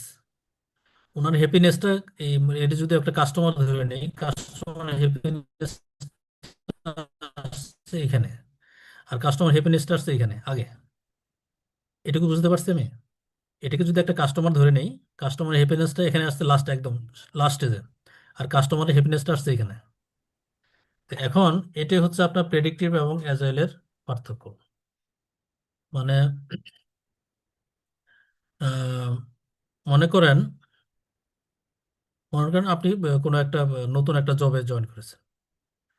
তো এখন আপনার পোস্টিংটা এমন একটা জায়গায়, ওখান থেকে হয়তো পাবলিক ট্রান্সপোর্ট যেটা আছে, সেই পাবলিক ট্রান্সপোর্ট আপনি অ্যাভেল করতে পারতেছেন না। খুবই খারাপ অবস্থা, পাবলিক ট্রান্সপোর্ট আপনি পাচ্ছেন না। বা আপনাকে হয়তো ট্রান্সপোর্টের জন্য ভালো একটা কিছু দেওয়া হবে, হয়তো প্রাইভেট কার আপনাকে দেওয়া হবে, বা মোটর সাইকেল বলেন, প্রাইভেট কার বলেন, আপনাকে দেওয়া হবে। সেটা হয়তো আসতে হয়তো সময় লাগবে। সেটা আসতে হয়তো আপনি সময় লাগবে, সে 1 মাস পরে। তো এই 1 মাসে আপনি কিভাবে যাতায়াত করবেন? আপনি তো পাবলিক ট্রান্সপোর্টটাও ঠিক মতো মানে যে পাবলিক ট্রান্সপোর্টের অবস্থা, আপনি এটা অ্যাভেল করতে পারবেন না। তো এই ক্ষেত্রে যদি আপনাকে কেউ যদি পিক অ্যান্ড ড্রপ দেয়, সে আপনার কোনো কলিগ আশেপাশে যদি থাকে, আপনার অফিসে যাতায়াত করে, তার নিজস্ব যদি কোনো কিছু থাকে, তার যদি মোটর সাইকেল থাকে, সে আপনাকে সে একটা পিক অ্যান্ড ড্রপ দিল, তাহলে কি হলো? আপনার কিন্তু আপনার এই যে একটা নিডস ছিল, নিডের কিছুটা হলেও আপনার ফুলফিল হয়েছে। হুম, কিছুটা হলেও ফুলফিল হয়েছে, এরপরে হয়তো আপনি 1 মাস পরে আপনার গাড়িটা পেয়ে গেছেন। তো এইখানে এখানে দেখেন আপনার যে যে গাড়িটা আসার কথা, আপনাকে কিন্তু গাড়িটা দিছে এই এই জায়গায় এসে গাড়িটা পাইছে, সে 1 মাস পরে গাড়িটা পাইছেন। আর এখানে আপনার মানে মিনিমাম আপনাকে স্যাটিসফাই রাখার জন্য আপনাকে কিছু একটা দিছে এখানে, অর্থাৎ বাইসাইকেল হোক বা মোটর সাইকেল হোক, একটা কিছু দিছে আপনাকে, এটাতে আপনি কাজটা শুরু করতে পারতেছেন। হ্যাঁ, আপনি এটা দিয়ে শুরু করতে পারতেছেন, তো আপনার হ্যাপিনেসটা কিন্তু আগে থেকেই তৈরি হয়ে গেছে, আগে থেকেই তৈরি হয়ে গেছে। আর এটা কি হয়েছে, আপনি গাড়ি পাইছেন ঠিক আছে, একবার মনে করেন 1 মাস পরে গাড়িটা পাইছেন, এতদিন আপনি অনেক কষ্ট করছেন, এতদিনে আপনার অনেক কষ্ট করছেন, আপনার হ্যাপিনেসটা এখানে ছিল না, আর আপনার এই হ্যাপিনেসটা শুরু হয়েছে আপনার এখান থেকে। তার মানে আপনার কোনো একটা প্রোডাক্ট যখন আপনি ডেলিভারি দিবেন, সে যদি আমি সফটওয়্যার প্রোডাক্টটা ধরি, কোনো একটা প্রোডাক্ট যখন ডেলিভারি দিবেন, তো সেই প্রোডাক্টটা মনে করেন 6 মাসের ডেলিভারি দেওয়ার কথা। তো সেটা না করে আপনি যদি 1 মাস পর পর বা 15 দিন পর পর তার ডেলিভারির কিছু আইটেম যতটুকু করছে ততটুকু যদি আপনি তাকে দেখান, কাস্টমারকে দেখান, তাহলে কিন্তু কাস্টমারের স্যাটিসফ্যাকশনটা বড় যে হ্যাঁ, আমি যা চাই সেইভাবে কাজ হচ্ছে। যদি ওই সফটওয়্যার মডিউল থেকে 6টা, আপনি একটা মডিউল কমপ্লিট করে তাকে দেখালেন, উনি তখন সেটাকে ভ্যালিডেট করলো, হ্যাঁ এই মডিউলের এই সমস্যা আছে বা এই সব ঠিক আছে। কিন্তু এই 6টা মডিউল যদি আপনি একদম মাসের শেষে যায় 6টা মডিউল নিয়ে একসাথে বসেন, তখন হয়তো দেখা যায় বিভিন্ন জায়গায় বিভিন্ন সমস্যা তৈরি হয়েছে, সেটা আবার নতুন করে হচ্ছে রিওয়ার্ক করতে হবে। আমি কি বুঝাতে পারছি আপনাদেরকে বিষয়টা? জি স্যার, বুঝতে পারছি। অর্থাৎ ক্লায়েন্টের, আসলে ক্লায়েন্ট কি চায়, হ্যাঁ, ক্লায়েন্টের মাইন্ডসেটটাকে রিড করতে পারা আর কি। হ্যাঁ, হ্যাঁ, হ্যাঁ। ক্লায়েন্টকে আমি সাপোজ 100% একটা প্রজেক্টের আমি যদি 30% অথবা 40% আগে ডেলিভারি দেই, জি, ক্লায়েন্ট জি, কি সেইটুকু নিয়ে হ্যাপিনেস কিনা, এই যে জি, জি। ক্লায়েন্টের হ্যাপিনেস কি, হ্যাপি হবে কি হবে না, এটাকে আর কি হ্যাঁ, রিড করাটাই আর কি, এটাই হ্যাঁ, এখানে মিন এবং করছে আর রিড কি করতে স্যার। পারছেন, এবং রিড কিন্তু আপনি আগেই করতে পারছেন, আপনি আগেই হ্যাঁ, রিড করতে পারছেন। এবং এটা হচ্ছে সবচেয়ে বড় এবং জিনিস। সেই অনুযায়ী আগে, সেই অনুযায়ী ডেলিভারি দেওয়া। হ্যাঁ, হ্যাঁ, এটা হচ্ছে মূল হচ্ছে ফ্যাক্টর। যে কোনো প্রজেক্টই হন, আপনি কিন্তু একদম প্রজেক্টের একদম মানে এখানে দেখা যাচ্ছে এটা হচ্ছে সিঙ্গেল ডেলিভারি, একবার ডেলিভারি হয়েছে, আর এখানে তো মাল্টিপল ডেলিভারি, মাল্টিপল। এখানে একটা ডেলিভারি দিছে, এখানে একটা ডেলিভারি দিছে, এখানে একটা ডেলিভারি দিছে। তারপর যখন আপনি মনে করেন 15 দিন পরে একটা ডেলিভারি দিলেন, তখন ওই ডেলিভারির উপর কিন্তু কাস্টমার জাজ করতে পারে যে আমি যা চাইছি তাও হয়েছে কিনা। যদি কোনো ডেভিয়েশন থাকে সে তখন এটা বলতে পারে। কিন্তু ওই ডেভিয়েশনগুলো নিয়ে যদি আপনি মাসে একদম শেষে যায় যদি দেখাই দেন, তখন কিন্তু আপনার এই তখন প্রজেক্টটা পুরো মানে হসপসের মতো হয়ে যায়। এই কারণে কোনো প্রজেক্টই আপনি একবারে লাস্টে ডেলিভারি দেওয়া মানে কোনো ওয়াইজ ডিসিশন না। তো আপনার মনে করেন আপনার এই যে একটা ব্রিজ, এটা ব্রিজ ডেলিভারি, ব্রিজে তো আপনি আধা আধা ওয়েবে কাস্টমারকে ডেলিভারি দিতে পারেন না। কিন্তু একটা ভিজিবল কিছু একটা দেখতে পারেন যে আপনার এখানে 10টা পিলার হওয়ার কথা ছিল, কয়টা পিলার হয়েছে, হ্যাঁ পিলারগুলো কোন কোন অবস্থায় আছে। বা একটা ব্রিজে দেখা যায় যে বাস লাইন প্লাস ট্রেন দুইটারই ব্যবস্থা আছে। তখন কিন্তু আমাদের কি করি যে বাস লাইনটা একটা, যেটা হয়তো বাস, সেটা আমরা শুরু করে দিই, শুরু হয়ে গেছে, ট্রেনটা আমরা কয়েকদিন পরে দিই। বাস ট্রেন দুইটা একসাথে তো দেওয়ার আমার দরকার নাই, সেক্ষেত্রে আর সময় আরো বেশি চলে যাবে। তাই আমার স্যাটিসফ্যাকশনটা হচ্ছে জরুরি, আমি বাস দিয়ে শুরু করে দিলাম, দেখি কোন অবস্থায় আছে। তো জিনিসটা এরকমই। আচ্ছা, এই পিএমপির ক্ষেত্রে ডোমেন থাকে 3টা, এই 3টা ডোমেনের উপর প্রশ্ন থাকে। পিপল, যেখানে হচ্ছে টিম নিয়ে কাজ করে, টিম বিভিন্ন ধরনের কিছু লেসন আছে এখানে। এরপর হচ্ছে প্রসেস, কি কি প্রসেস ফ্লো মেনটেন করবেন। বিজনেস সাথে অ্যাডাপ্টেবিলিটি কিভাবে হবে, এই 3টা ডোমেনের উপর পরীক্ষা হয়। এবং এবং কোশ্চেনগুলো তো থাকে, এই প্যাটার্নের কোশ্চেনগুলো থাকে, ট্রুফলস থাকে, মাল্টিপল চয়েস থাকে, ড্রাগ এন্ড ড্রপ থাকে, ড্রাগন ড্রপও থাকে। আর যদি বইয়ের কথা যদি বলি এর নির্দিষ্ট কোনো বই নেই। হ্যাঁ, আপনি যে এই বই পড়লেই হবে, ওই বই পড়লেই এমন কোনো কিছু ধরা বাঁধা কোনো কিছু নাই। তবে স্ট্যান্ডার্ড যেটা, বেস্ট প্র্যাকটিস যেটা, সেটাই আমি এখানে দেখাতে চেষ্টা করেছি। অর্থাৎ পিএমআই যে বই, পিএমবক, যেটা আমি এর আগে বলেছি, পিএমবকটা পড়তে হয়। পিএমবক আপনি যদি সরি, আপনি যদি জুলাইয়ের আগে যদি এক্সাম দিতে চান, আপনি পিএমবকের 6th এবং 7th এডিশন এই দুটো পড়লে হবে। আর অ্যাজাইল প্র্যাকটিস গাইড বই, এই বইটা লাগবে। আর হচ্ছে প্রসেস গ্রুপ, এই 4টা বই, এবং সাথে আপনার একটা সিমুলেটর আছে, স্টাডি হল .pmi.org একটা স্টাডি হল সিমুলেটর আছে। এই সিমুলেটর মানে আপনি যখন দেখলেন 4টা বই আপনার মোটামুটি রিডিং পড়া হয়ে গেছে, মোটামুটি আপনার কনসেপ্ট ক্লিয়ার, তখন আপনি সিমুলেটর ঢুকবেন। সিমুলেটর ঢুকে তো আপনি 500 বা 600 কোশ্চেন আপনি সলভ করেন। 500-600 কোশ্চেন সলভ করার পর যখন আপনি দেখতে পেলেন যে 60%, 70%, যখন দেখলেন আপনি 70% কোশ্চেনে মোটামুটি আপনি পারতেছেন, তখন আপনি পরীক্ষা বসে যাবেন। আর পিএমপি এক্সামের ক্ষেত্রে কিন্তু কখনো কোনো ওরা বলে দেয় না যে আপনি এত পার্সেন্ট নাম্বার বলে আপনি পাস, এটা ওরা কখনো ডিসক্লোজ করে না। তো আমরা যেটা বুঝতে পারতেছি সেটা হচ্ছে 70% হলে আপনি পাস করতে পারবেন, 70%। এক্সাম এলিজিবিলিটি ক্রাইটেরিয়াতে কি কি আছে? আপনার যদি 4 বছরের ডিগ্রি যদি থাকে, সেক্ষেত্রে 3 বছরের এক্সপিরিয়েন্স লাগে, 3 বছরের এক্সপিরিয়েন্স। এবং সেটা ওভারল্যাপ হওয়া যাবে না। ওভারল্যাপ বলতে আপনি 1 বছরে মনে করেন 3-4টা প্রজেক্টে কাজ করছেন বা 2টা প্রজেক্টে কাজ করছেন একই সময়ে, 2টা প্রজেক্ট দেখানো যাবে না, একটা প্রজেক্ট দেখাতে হবে, ওভারল্যাপ হওয়া যাবে না। তাহলে 4 বছরের ডিগ্রি থাকলে আপনার 3 বছরের প্রজেক্ট এক্সপিরিয়েন্স থাকলে চলবে। আর যদি ডিপ্লোমা ধারী থাকে সেক্ষেত্রে 5 বছরের এক্সপিরিয়েন্স লাগে। আর 8 বছরের কোনো এক্সপিরিয়েন্স দেখায় কোনো লাভ নাই, 8 বছরের এক্সপিরিয়েন্স দেখায় কোনো লাভ নেই, ওটা ওরা এমনিতে বাদ দিয়ে দেয়। আর লাগে সেটা হচ্ছে 35 ঘন্টা, 35 আওয়ার্সের একটা ট্রেনিং দেখাইতে হয়। আপনি যেখান থেকে ট্রেনিং করেন 35 আওয়ার্সের একটা ট্রেনিং দেখাতে হবে। আপনি যখন অ্যাপ্লিকেশন করবেন, আপনি যে কোথা থেকে আপনি ট্রেনিংটা করছেন, কত ঘন্টা ট্রেনিং করছেন সেটা বলে দিতে হয়। আর একদম স্ট্রাকচারটা হচ্ছে আপনি সময় পাবেন 230 মিনিট। 230 মিনিট সময় আপনার 180টা কোয়েশ্চেন সলভ করতে হয়। আবার 180টার মধ্যে আপনার 10টা থেকে আনস্কোর্ড, মানে 170টার ওরা পয়েন্ট মার্কস ক্যালকুলেট করে, 10টা বাদ দেয়। আর কোন 10টা বাদ দেয় এটা কেউ জানে না। আচ্ছা, এখানে আপনার দেখেন এই যে 180টা যে কোয়েশ্চেন, এখানে 3টা ভাগে ভাগ করা হয়েছে। এখানে প্রথম 60, 120, এরপর হচ্ছে 180। এই প্রথম 60টা দেওয়ার পর আপনি একটা ব্রেক নিতে পারবেন, 10 মিনিট একটা ব্রেক নিতে পারেন, এটা অপশনাল। তো আমি রিকমেন্ড করবো ব্রেকের জন্য।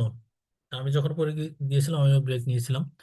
ব্রেক নিলে মাথা একটু ফ্রেশ হয়ে আবার নতুন করে শুরু করতে পারবো, কারণ এই 230 মিনিট টানা বসে থাকা কঠিন, অনেক কঠিন। একটু হালকা ফ্রি হয়ে আবার শুরু করবেন। তো 60টা কোশ্চেন দেওয়ার পর আপনি ব্রেক নিতে পারবেন। ব্রেকের পর আবার 120টা কোশ্চেন থেকে শুরু হবে, 120টা কোশ্চেনের পরে আবার আপনি ব্রেক নিতে পারবেন।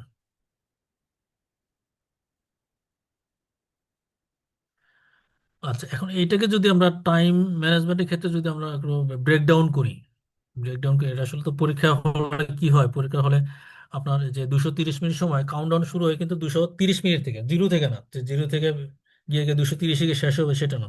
230 থেকে শুরু হয়ে জিরোতে চলে আসে, 230 থেকে শুরু হয়। তা আপনি তো কোশ্চেনে মনে করেন 1 নম্বর কোশ্চেন থেকে আপনি শুরু করলেন, তো প্রত্যেকটা কোশ্চেনের জন্য আপনি কি পরিমাণ সময় পাচ্ছেন? 1 মিনিটে কিছু বেশি সময় পাচ্ছেন, হয়তো 60, 70, 80 সেকেন্ড, হয়তো 80 সেকেন্ডের মতো পাচ্ছেন। তো সেই ক্ষেত্রে আপনার এখানে যেটা হয়, আপনার একটা প্রশ্ন মানে 2বার পড়ার মতো সময় খুব কম পাওয়া যায়। যদি কোনো প্রশ্ন বড় হয়, আপনি 2বার পড়ে সেটাকে অ্যান্সার দেওয়ার জন্য খুব কঠিন হয়ে যায়। মানে আপনার প্রিপারেশনটা এইভাবে নিতে হয় যাতে একবার কোশ্চেনটা পড়েই আমি অ্যান্সারটা করতে পারি। তো এখানে টাইমের একটা ভাগ আছে আপনার। 230 থেকে যদি শুরু করি, প্রথম 60টা কোশ্চেন 155 মিনিটের মধ্যে শেষ। এরপর 120টা যখন শুরু 120টা যখন শেষ হলো তখন আছে আপনার 80 মিনিট। এই 80 মিনিটের মধ্যে বাকি কোশ্চেনগুলো সলভ করবেন। এটাই একটা সাজানো আর কি। টাইম ম্যানেজমেন্টটা সবচেয়ে বড় ইম্পর্টেন্ট। এখানে টাইম ম্যানেজমেন্টটা এবং মাথা ঠান্ডা রাখা সবচেয়ে বড় ইম্পর্টেন্ট। মানে এখানে বিভিন্ন ধরনের প্রশ্ন আছে, কঠিন প্রশ্ন, সহজ প্রশ্ন। অনেক সময় দেখা যায় কঠিন কঠিন প্রশ্নগুলো আপনি প্রথম দিকে পেয়ে যাচ্ছেন, তো তখন আপনার মাথা গরম হয়ে গেলে কিন্তু সমস্যা। পরবর্তী দেখা যায় মোটামুটি সহজ কোশ্চেন থাকে, কাজে এখানে নার্ভাস হওয়া যায় না। আর এক্সাম ফিটা কিরকম থাকে দেখেন, মেম্বার আর নন মেম্বারের মধ্যে কিছু ডিফার আছে এখানে। মেম্বার হওয়াটাই সবচেয়ে ভালো। মেম্বার হলে আপনার কোর্স ফিও কম, প্লাস মেম্বার হলে আপনি বেনিফিটগুলো পাবেন। আপনার পিএমআই এর বিভিন্ন ধরনের বেনিফিট, বিভিন্ন রকম ভলেন্টিয়ারের যে স্কোপ থাকে সেটা, প্লাস পিএমআই এর .org যে সাইট, এখানে প্রচুর রিসোর্সফুল একদম অনেক কিছু আপনাকে ফ্রি পাবেন। কিন্তু এমনি কিন্তু সবকিছু ফ্রি পাওয়া যায় না। আর এখানে যে কস্টিংটা দেখতেছেন এটা মাঝে মাঝে ভেরি করে, কারণ এটা আপনার ওই আপনাদের এশিয়ার এই সাবকন্টিনেন্টের জন্য বিভিন্ন সময় একটা ডিসকাউন্ট থাকে। তো আপনারা পরীক্ষা দিলে ওইটা একটু খেয়াল রাখবেন কখন ডিসকাউন্ট থাকে, সেইভাবে আপনারা অ্যাপ্লিকেশন করে পরীক্ষার জন্য বসতে পারেন। এখানে অ্যাপ্লিকেশন প্রসেস ফ্লো। তো আপনি যখন মনে করলেন আপনি এখন রেডি, আমি পরীক্ষা দিতে পারবো, তখন আপনার কি হবে, অ্যাপ্লিকেশন করবেন। এটা pmi.org-তে গিয়ে অ্যাপ্লিকেশন করা যায়, আপনি নিজে নিজে অ্যাপ্লিকেশন করতে পারেন। অ্যাপ্লিকেশন করার পর, অ্যাপ্লিকেশন করার জন্য কি কি দেখাতে হয় সেটা হচ্ছে আপনার যে 3 বছরের এক্সপিরিয়েন্স দেখাতে হয়, কি কি প্রজেক্ট এক্সপিরিয়েন্স কাজ করছেন, প্রজেক্ট ম্যানেজার হিসেবে কি কি কাজ করছেন সেটা দেখাতে হয়, ওভারল্যাপিং করা যাবে না। এটা সাবমিট করার পর ওরা প্রায় 1 সপ্তাহের মতো সময় নেয় রিভিউ করার জন্য। রিভিউ করে ওরা, রিভিউ যদি সাকসেসফুলি হয়ে যায়, তো রিভিউ করার পর দিন থেকেই আপনি 1 বছরের একটা সময় পান পরীক্ষায় বসার জন্য, সিটে বসার জন্য 1 বছরের সময় পান। এই 1 বছরের মধ্যে আপনাকে ওই ফিটা দিয়ে দিতে হবে, পরীক্ষার যে এক্সাম ফিটা দিয়ে দিতে হবে। ফিটা দিয়ে দেওয়ার পরে আপনি একটা শিডিউল নিয়ে বসে যাবেন, এবং আপনার সার্টিফিকেটটা থাকে 3 বছরের পিরিয়ডে, 3 বছর, 3 বছর পরে এক্সপায়ার হয়। এটার আপনার রিনিউ করতে গেলে আপনার যে পিডিও কালেক্ট করতে হয়, রিনিউ করতে গেলে প্রফেশনাল ডেভেলপমেন্ট ইন 60 পিডিও থাকে। 3 বছরের 60 পিডিও আপনি বিভিন্ন সেমিনার, কনফারেন্স, ভার্চুয়াল মিটিং বা আপনার প্রজেক্টের যে কোনো কাজ সেটাও আপনি এখানে পিডিও হিসেবে কাউন্ট করতে পারেন। অর্থাৎ 1 ঘন্টা কাজের জন্য আপনি 1 পিডিও কাউন্ট করেন, 1 ঘন্টা পিডিওর জন্য 1 পিডিও। আল্লাহ না করে যদি আপনি ফেল করেন, আপনি 3 বার রিটেক দিতে পারবেন ওই সময়ের মধ্যে। ওই সময়ের মধ্যে আপনি 3 বার, টোটাল 3 বার বসতে পারেন। সিঙ্গেল অ্যাপ্রুভালের নিয়ে আপনি 1 বছরের মধ্যে 3 বার বসতে পারেন, সেই ক্ষেত্রে আপনার কম্পেনসেশন দিতে হয়। আশা করি আপনার ওটা লাগবে না। এই যেটা বললাম 3 বছরের সার্টিফিকেট মেয়াদ থাকে 3 বছর, 60 পিডিও রিনিউ করতে হয়, 60 পিডিও রিনিউ করলে আবার সার্টিফিকেট রিনিউ হয়ে যাবে। এক্সাম রেজাল্টটা এরকম থাকে, এক্সাম রেজাল্টটা এরকম থাকে। দেখেন এখানে felling, pass, needs improvement, below target, target, এরকম থাকে, এরকম দেখা যায়। ডোমেন ওয়াইজ দেখাইছে আপনাকে, ইনিশিয়েটিং, প্ল্যানিং, আবার এখানে আছে হচ্ছে execution mode plus domain, plus হচ্ছে আপনার ফেজ ওয়াইজ দেখাইছে। এরপর কি, এরপর আপনার আপনি যদি পিএমপি সার্টিফিকেট হয়ে যায়, আপনাকে এটাকে সেল করতে হবে, স্বাভাবিক। আপনি নিজে একটা প্রোডাক্ট প্রোডাক্ট অ্যাচিভ করে সেটাকে আপনাকে মার্কেটে, আপনাকে নেটওয়ার্কের মাধ্যমে মার্কেটে আপনাকে দেখাইতে হবে। আপনি যে প্রজেক্ট ম্যানেজমেন্টে আপনার ইফেক্টিভ ওয়েতে কাজ করতে পারেন সেটা দেখাতে হবে। তো এটাই ছিল আমার আজকে পিএমপি এক্সাম প্রিপারেশনের সেশন। আপনাদের যদি কোনো কোশ্চেন থাকে কোশ্চেন করতে পারেন।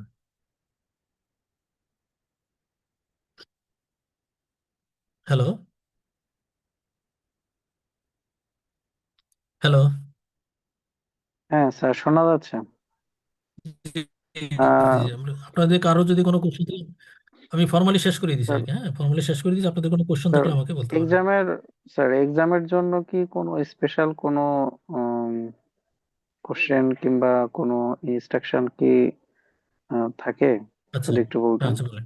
কোশ্চেনের বিভিন্ন এক্সামের আসলে বিভিন্ন ধরনের প্রফেশনাল সার্টিফিকেট কিন্তু আছে। হ্যাঁ, কিছু কিছু প্রফেশনাল সার্টিফিকেট যেমন দামি কোশ্চেনগুলো পড়লে কমন পাওয়া যায়, হুম, 300 বা 400, 500 কোশ্চেনগুলো কমন পাওয়া যায়, কিন্তু পিএমপিতে এটা কমন পাওয়া যায় না। পিএমপির জন্য যেটা করতে হয়, সে আপনি একটা কোর্স করলেন, কোর্সের সাথে অ্যালাইন থাকলেন, ইনস্ট্রাক্টরের সাথে অ্যালাইন থাকলেন, প্লাস যে যে উনি যে ম্যাটেরিয়ালসগুলো বললো সেগুলো আপনি ওগুলোর সাথে অ্যালাইন থাকবেন। মুখস্থ বলে কিছু নয় এখানে, পিএমপিতে মুখস্থ বলে কিছু নয়, শুধু ওকে, মাইন্ডসেট তৈরি করতে হবে। মাইন্ডসেট, বই পড়লে আর একটা ক্লাস করলে আপনার একটা রিডিং পড়লে আস্তে আস্তে একটা মাইন্ডসেট তৈরি হয়ে যায়, কঠিন কিছু না, তৈরি হয়ে যায়। যখন আপনি একটা বেসিক কনসেপ্ট তৈরি হয়ে যায়, একটা কনসেপ্ট তৈরি হয়ে যায়, হ্যাঁ, বেসিক বেসিক জিনিস তৈরি হতে হবে মাথায়, যে আসলে পিএমআই কি যাচ্ছে, পিএমআই ওর একটা ফোকাস এরিয়া আছে, ও কি চায়, সেটার সাথে আপনার একটা অ্যাডাপ্টিবিলিটি তৈরি করে নিতে হয়। এরপর যখন আপনি যে সিমুলেটর ইউজ করবেন, সিমুলেটর সে 500 কোয়েশ্চেন, 500 কোয়েশ্চেন যদি আপনি পড়েন, তখন আপনি এই 500 কোয়েশ্চেন থেকেই আপনার তখন সরাসরি ওই কোয়েশ্চেনগুলো কখনোই থাকে না, কিন্তু ওই ধাঁচের থাকে, ওই ধাঁচের থাকে। হ্যাঁ, আপনার ওকে, মাইন্ডসেটটা ওইভাবে তৈরি হয়ে যাবে। ওই আপনি কোশ্চেন, অনেক কোশ্চেন আছে যে এটা লাস্ট পর্যন্ত না পড়লেও চলে। হ্যাঁ, আপনি অর্ধেকের একটু বেশি বলে বোঝা যাচ্ছে ও আসলে কি অ্যান্সার চাচ্ছে। তো এইরকম হয়ে আপনার মাথা মতো ওইটা চলে আসতে হবে। এটা আপনি সিমুলেটর যদি বেশি ইউজ করেন তাহলে আপনার চলে আসবে, তখন আপনার জন্য ওকে। ইজি। আমি যেটা এমনি করছিলাম, স্যার হ্যাঁ, সাকসেস রেটটা কেমন, মানে পাশের?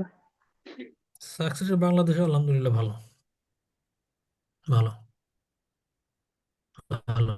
বাংলাদেশের ওকে। সমস্যা হচ্ছে, বাংলাদেশের সমস্যা হচ্ছে অনেকে কোর্স দেখা যাচ্ছে করার পরে ওই সময় হয়তো সে অ্যালাইন ছিল মোটামুটি, এরপর হয়তো আস্তে আস্তে সে ওখান থেকে বেরিয়ে এসছে। এটা ডেডিকেশন থাকতে হয়, ডেডিকেশন না থাকলে হয় না।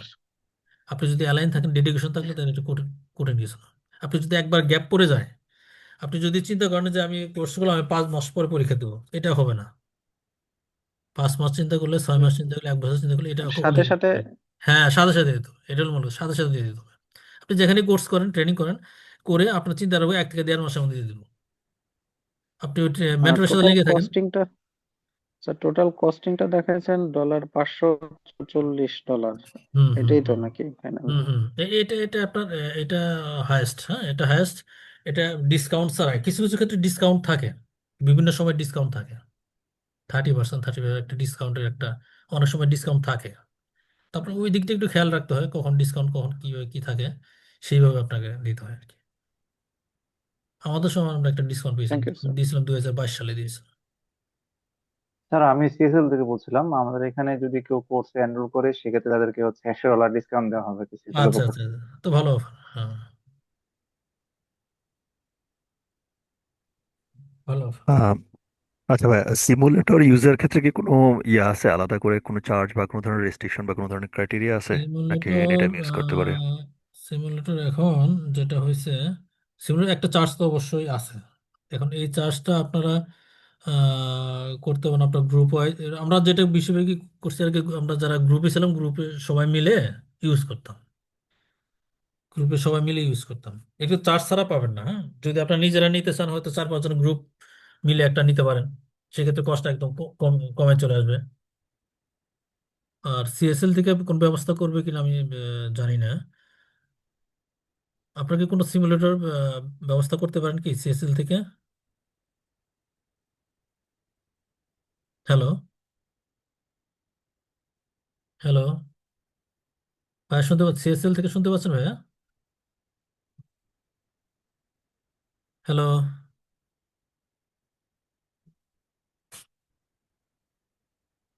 হ্যালো,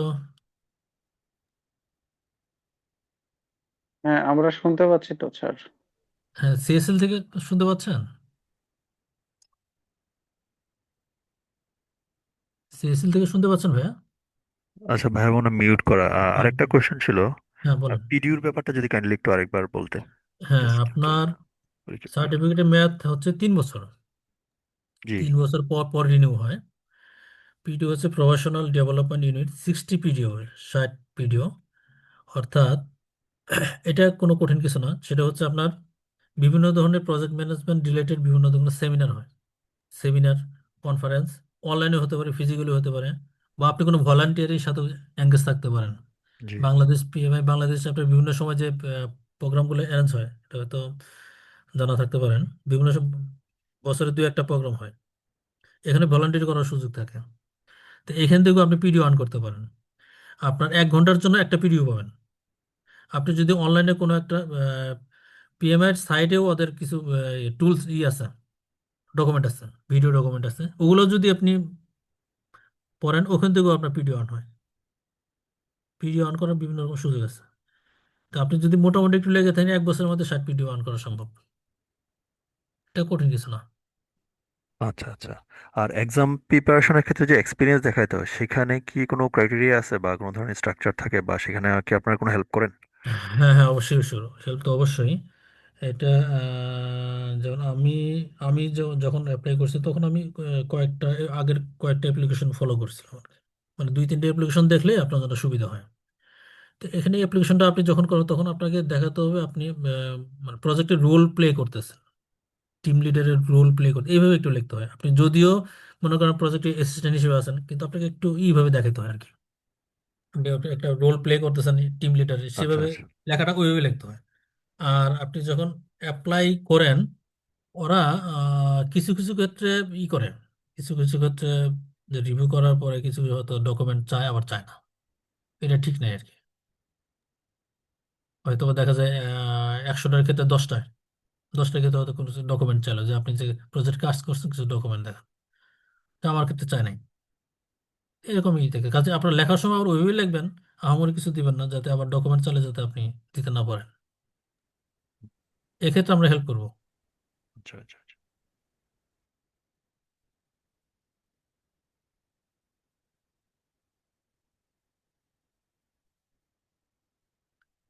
আর কারো কোনো কোশ্চেন? আর আপনার ক্লাসে মনে করেন আপনার যদি ক্লাস রিটেক নেওয়া লাগে, সেটারও সুযোগ আছে। আর সিএসএল মনে হয় ক্লাস ই করতে হতে 40 ঘন্টার, 40 ঘন্টার।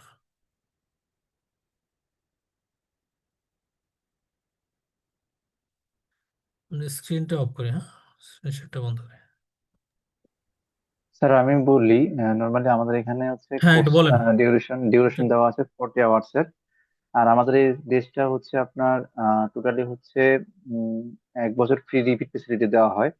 মেনলি কোনো স্টুডেন্ট যদি আমাদের এখানে জয়েন করার পর যদি কোনো কারণে উনি কোর্স কন্টিনিউ করতে না পারে, অথবা কোর্স করার পর যদি মনে হয় ওনার আবার দরকার কোর্সটা করার জন্য, সেক্ষেত্রে উনি 1 বছরের মধ্যে ফ্রি অফ কস্টেই কোর্সটা রিপিট করতে পারবে আর 2বার। আর পাশাপাশি আমাদের এখানে প্রত্যেকটা কোর্সেরই হচ্ছে রেকর্ড অ্যাক্সেস থাকবে ক্লাসের। পরবর্তী ক্লাসে আপনার ক্লাসের রেকর্ড অ্যাক্সেসটা দিয়ে দেওয়া হয়। আর কিছু হচ্ছে পিএমপি ডেমো কোশ্চেন দিয়ে দেওয়া হয়, জাস্ট ডেমোর কাজের কারণে। যারা হচ্ছে নিতে চায় সে নিতে পারবে আমাদের থেকে। আর এখানে হচ্ছে আমাদের এখানে সপ্তাহে 2 দিন ক্লাস আছে, শনিবার এবং বুধবার রাত 9টা থেকে 11টা এই শিডিউলে ক্লাস হবে। আর আমাদের কোর্স কোঅর্ডিনেটর আপনাদেরকে আবার ফোন দিবে পরবর্তীতে কোর্সের ব্যাপারে, এনরোলের ব্যাপারে। যদি কারো কোনো মতামত বা কোনো কিছু জানার থাকে, সেক্ষেত্রে আপনি চাইলে কোর্স কোঅর্ডিনেটরের সাথে কথা বলে নিতে।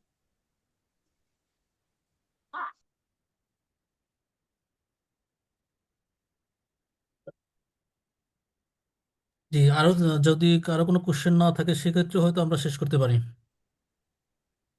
আর ওই যে হুম। আমি হচ্ছে এক্সামের ফিটা সম্পর্কে একটু বলতে চাচ্ছি। হ্যাঁ, নর্মালি বলেন বলেন। আমাদের আমাদের এখানে যেহেতু $100 ডিসকাউন্ট পাবে, সেক্ষেত্রে হচ্ছে ওনার হয়তো কোর্সের এক্সামের ফি হচ্ছে $750 মতো আসবে, যদি কেউ দিতে চায়। 450। হ্যাঁ, তাহলে তো $100 তো হয়ে যাচ্ছে, হ্যাঁ।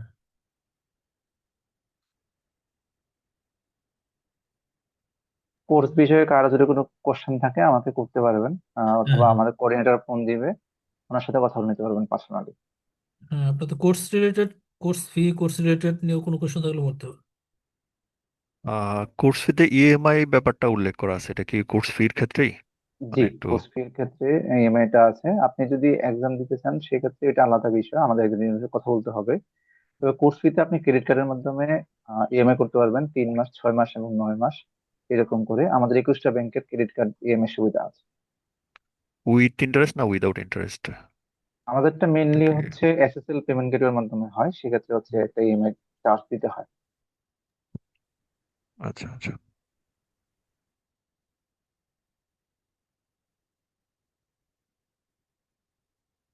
আর আমরা হচ্ছে কোর্সটা আগামী সপ্তাহ থেকে শুরু করব। আমাদের তো কোর্সের শিডিউল দেওয়াই আছে শনিবার এবং বুধবার। তো আপনারা যদি কেউ কোর্সে এখন রেজিস্ট্রেশন না করে থাকেন, কোর্স করতে আগ্রহী থাকেন, সেক্ষেত্রে আমি কমেন্ট বক্সে একটা রেজিস্ট্রেশন লিংক দিয়ে রাখছি, আপনি একটু কাইন্ডলি সেটা হচ্ছে ফিল আপ করে দিতে ভাই পারেন। ইন্টারেস্ট সহ ইএমআই টোটাল কোর্স প্রাইস কত দাঁড়াবে, কনসিডারিং 3 মান্থস? সেক্ষেত্রে হচ্ছে এটা হচ্ছে ব্যাংক ওয়াইজ ভেরি করে। কোনো ব্যাংকে হচ্ছে 3 মান্থের ইএমআই হচ্ছে 3.43 কাটে, কোনো ব্যাংকে 3.63 কাটে। সেক্ষেত্রে টোটাল প্রাইসটা কেমন দাঁড়াবে 3 মাসের সেটা ক্যালকুলেশনে? হচ্ছে একটু দেখে বলতে হবে ভাই আমাকে একটু, কারণ হচ্ছে ওইটা একদম এসএসএল থেকে তো করা। সেক্ষেত্রে আপনার যদি 10,000 টাকা কোর্স ফি পড়ে, তাহলে হচ্ছে 3 মাসের জন্য প্রায় একটু দেখতে হয়।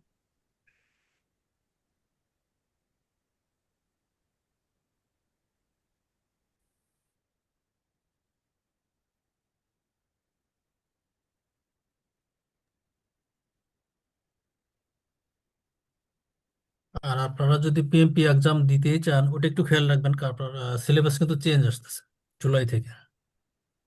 এটা একটু মাথায় রাখবেন, যাতে আচ্ছা। পরীক্ষা দিলে আপনার এই আগে পরীক্ষাটা দিয়ে দেবেন। আর পরবর্তী চেঞ্জ আসলে স্বাভাবিকভাবে তখন বিভিন্ন রকম চেঞ্জ আসবে, সিলেবাস চেঞ্জ, সবকিছু চেঞ্জ, তখন কিন্তু একটু একটু টাফ হয়ে যাবে শুরুর দিকে।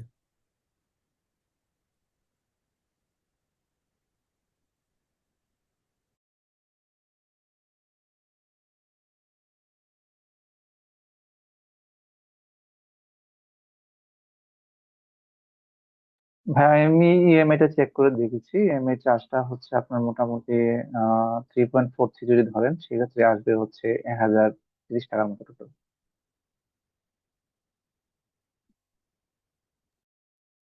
অর্থাৎ 1,000 টাকার মতো বেশি আসবে, তাই তো? জি, যদি 6 মান্থ অথবা 9 মান্থ করেন সেক্ষেত্রে চার্জটা বাড়বে এবং ওখানে ভেরি করে, অনেকটা ব্যাংকের ওয়াইজ ভেরি করে ভাই ব্যাংক।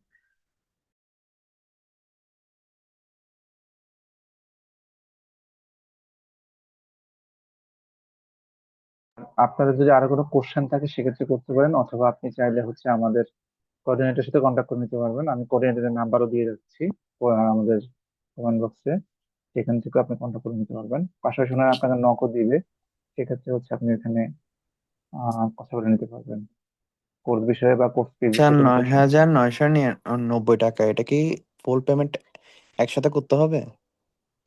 হ্যাঁ, আপনি বললাম না, যদি আপনার ক্রেডিট কার্ড থাকে সেটা আপনি হচ্ছে 3 মাস অথবা 6 মাস অথবা 9 মাসে ইএমআই করতে পারবেন।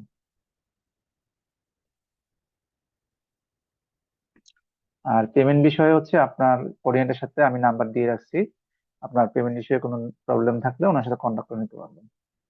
পাশাপাশি যখন আপনাকে ফোন দিবে তখন আপনি চাইলে কথা বলে নিতে পারবেন না, আপনি জাস্ট রেজিস্ট্রেশন ফর্মটা ফিল আপ করে রাখুন তাহলে হবে।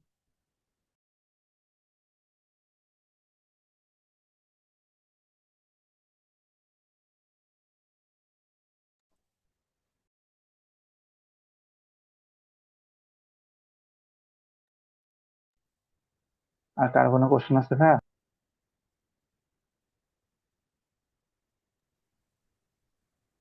দেখেন আর কারো কোনো কোশ্চেন আছে কিনা।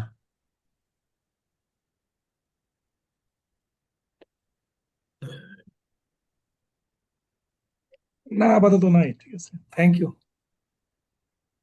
বা আজকের কোর্স সম্বন্ধে কিছু, আজকে যে টপিকস নিয়ে আলোচনা সেটা সম্বন্ধে কোনো কিছু বলার আছে কিনা, মানে ওভারঅল এটা কেমন ছিল আর কি।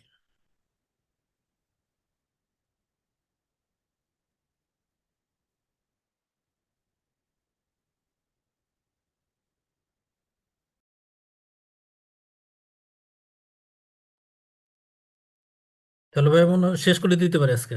হুম, জি প্লিজ। জি জি, স্যার, থ্যাংক ইউ আমরা শেষ সবাইকে করতে পারি কষ্ট আশা করে করি। সময় থ্যাংক দেওয়ার ইউ, জন্য। Thank you. আসসালামু আলাইকুম সবাইকে। জি, আসসালামু আসসালামু আলাইকুম।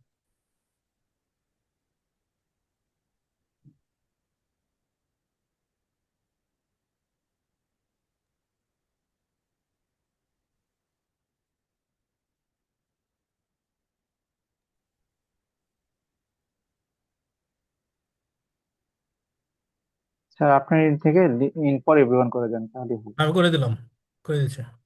Okay sir.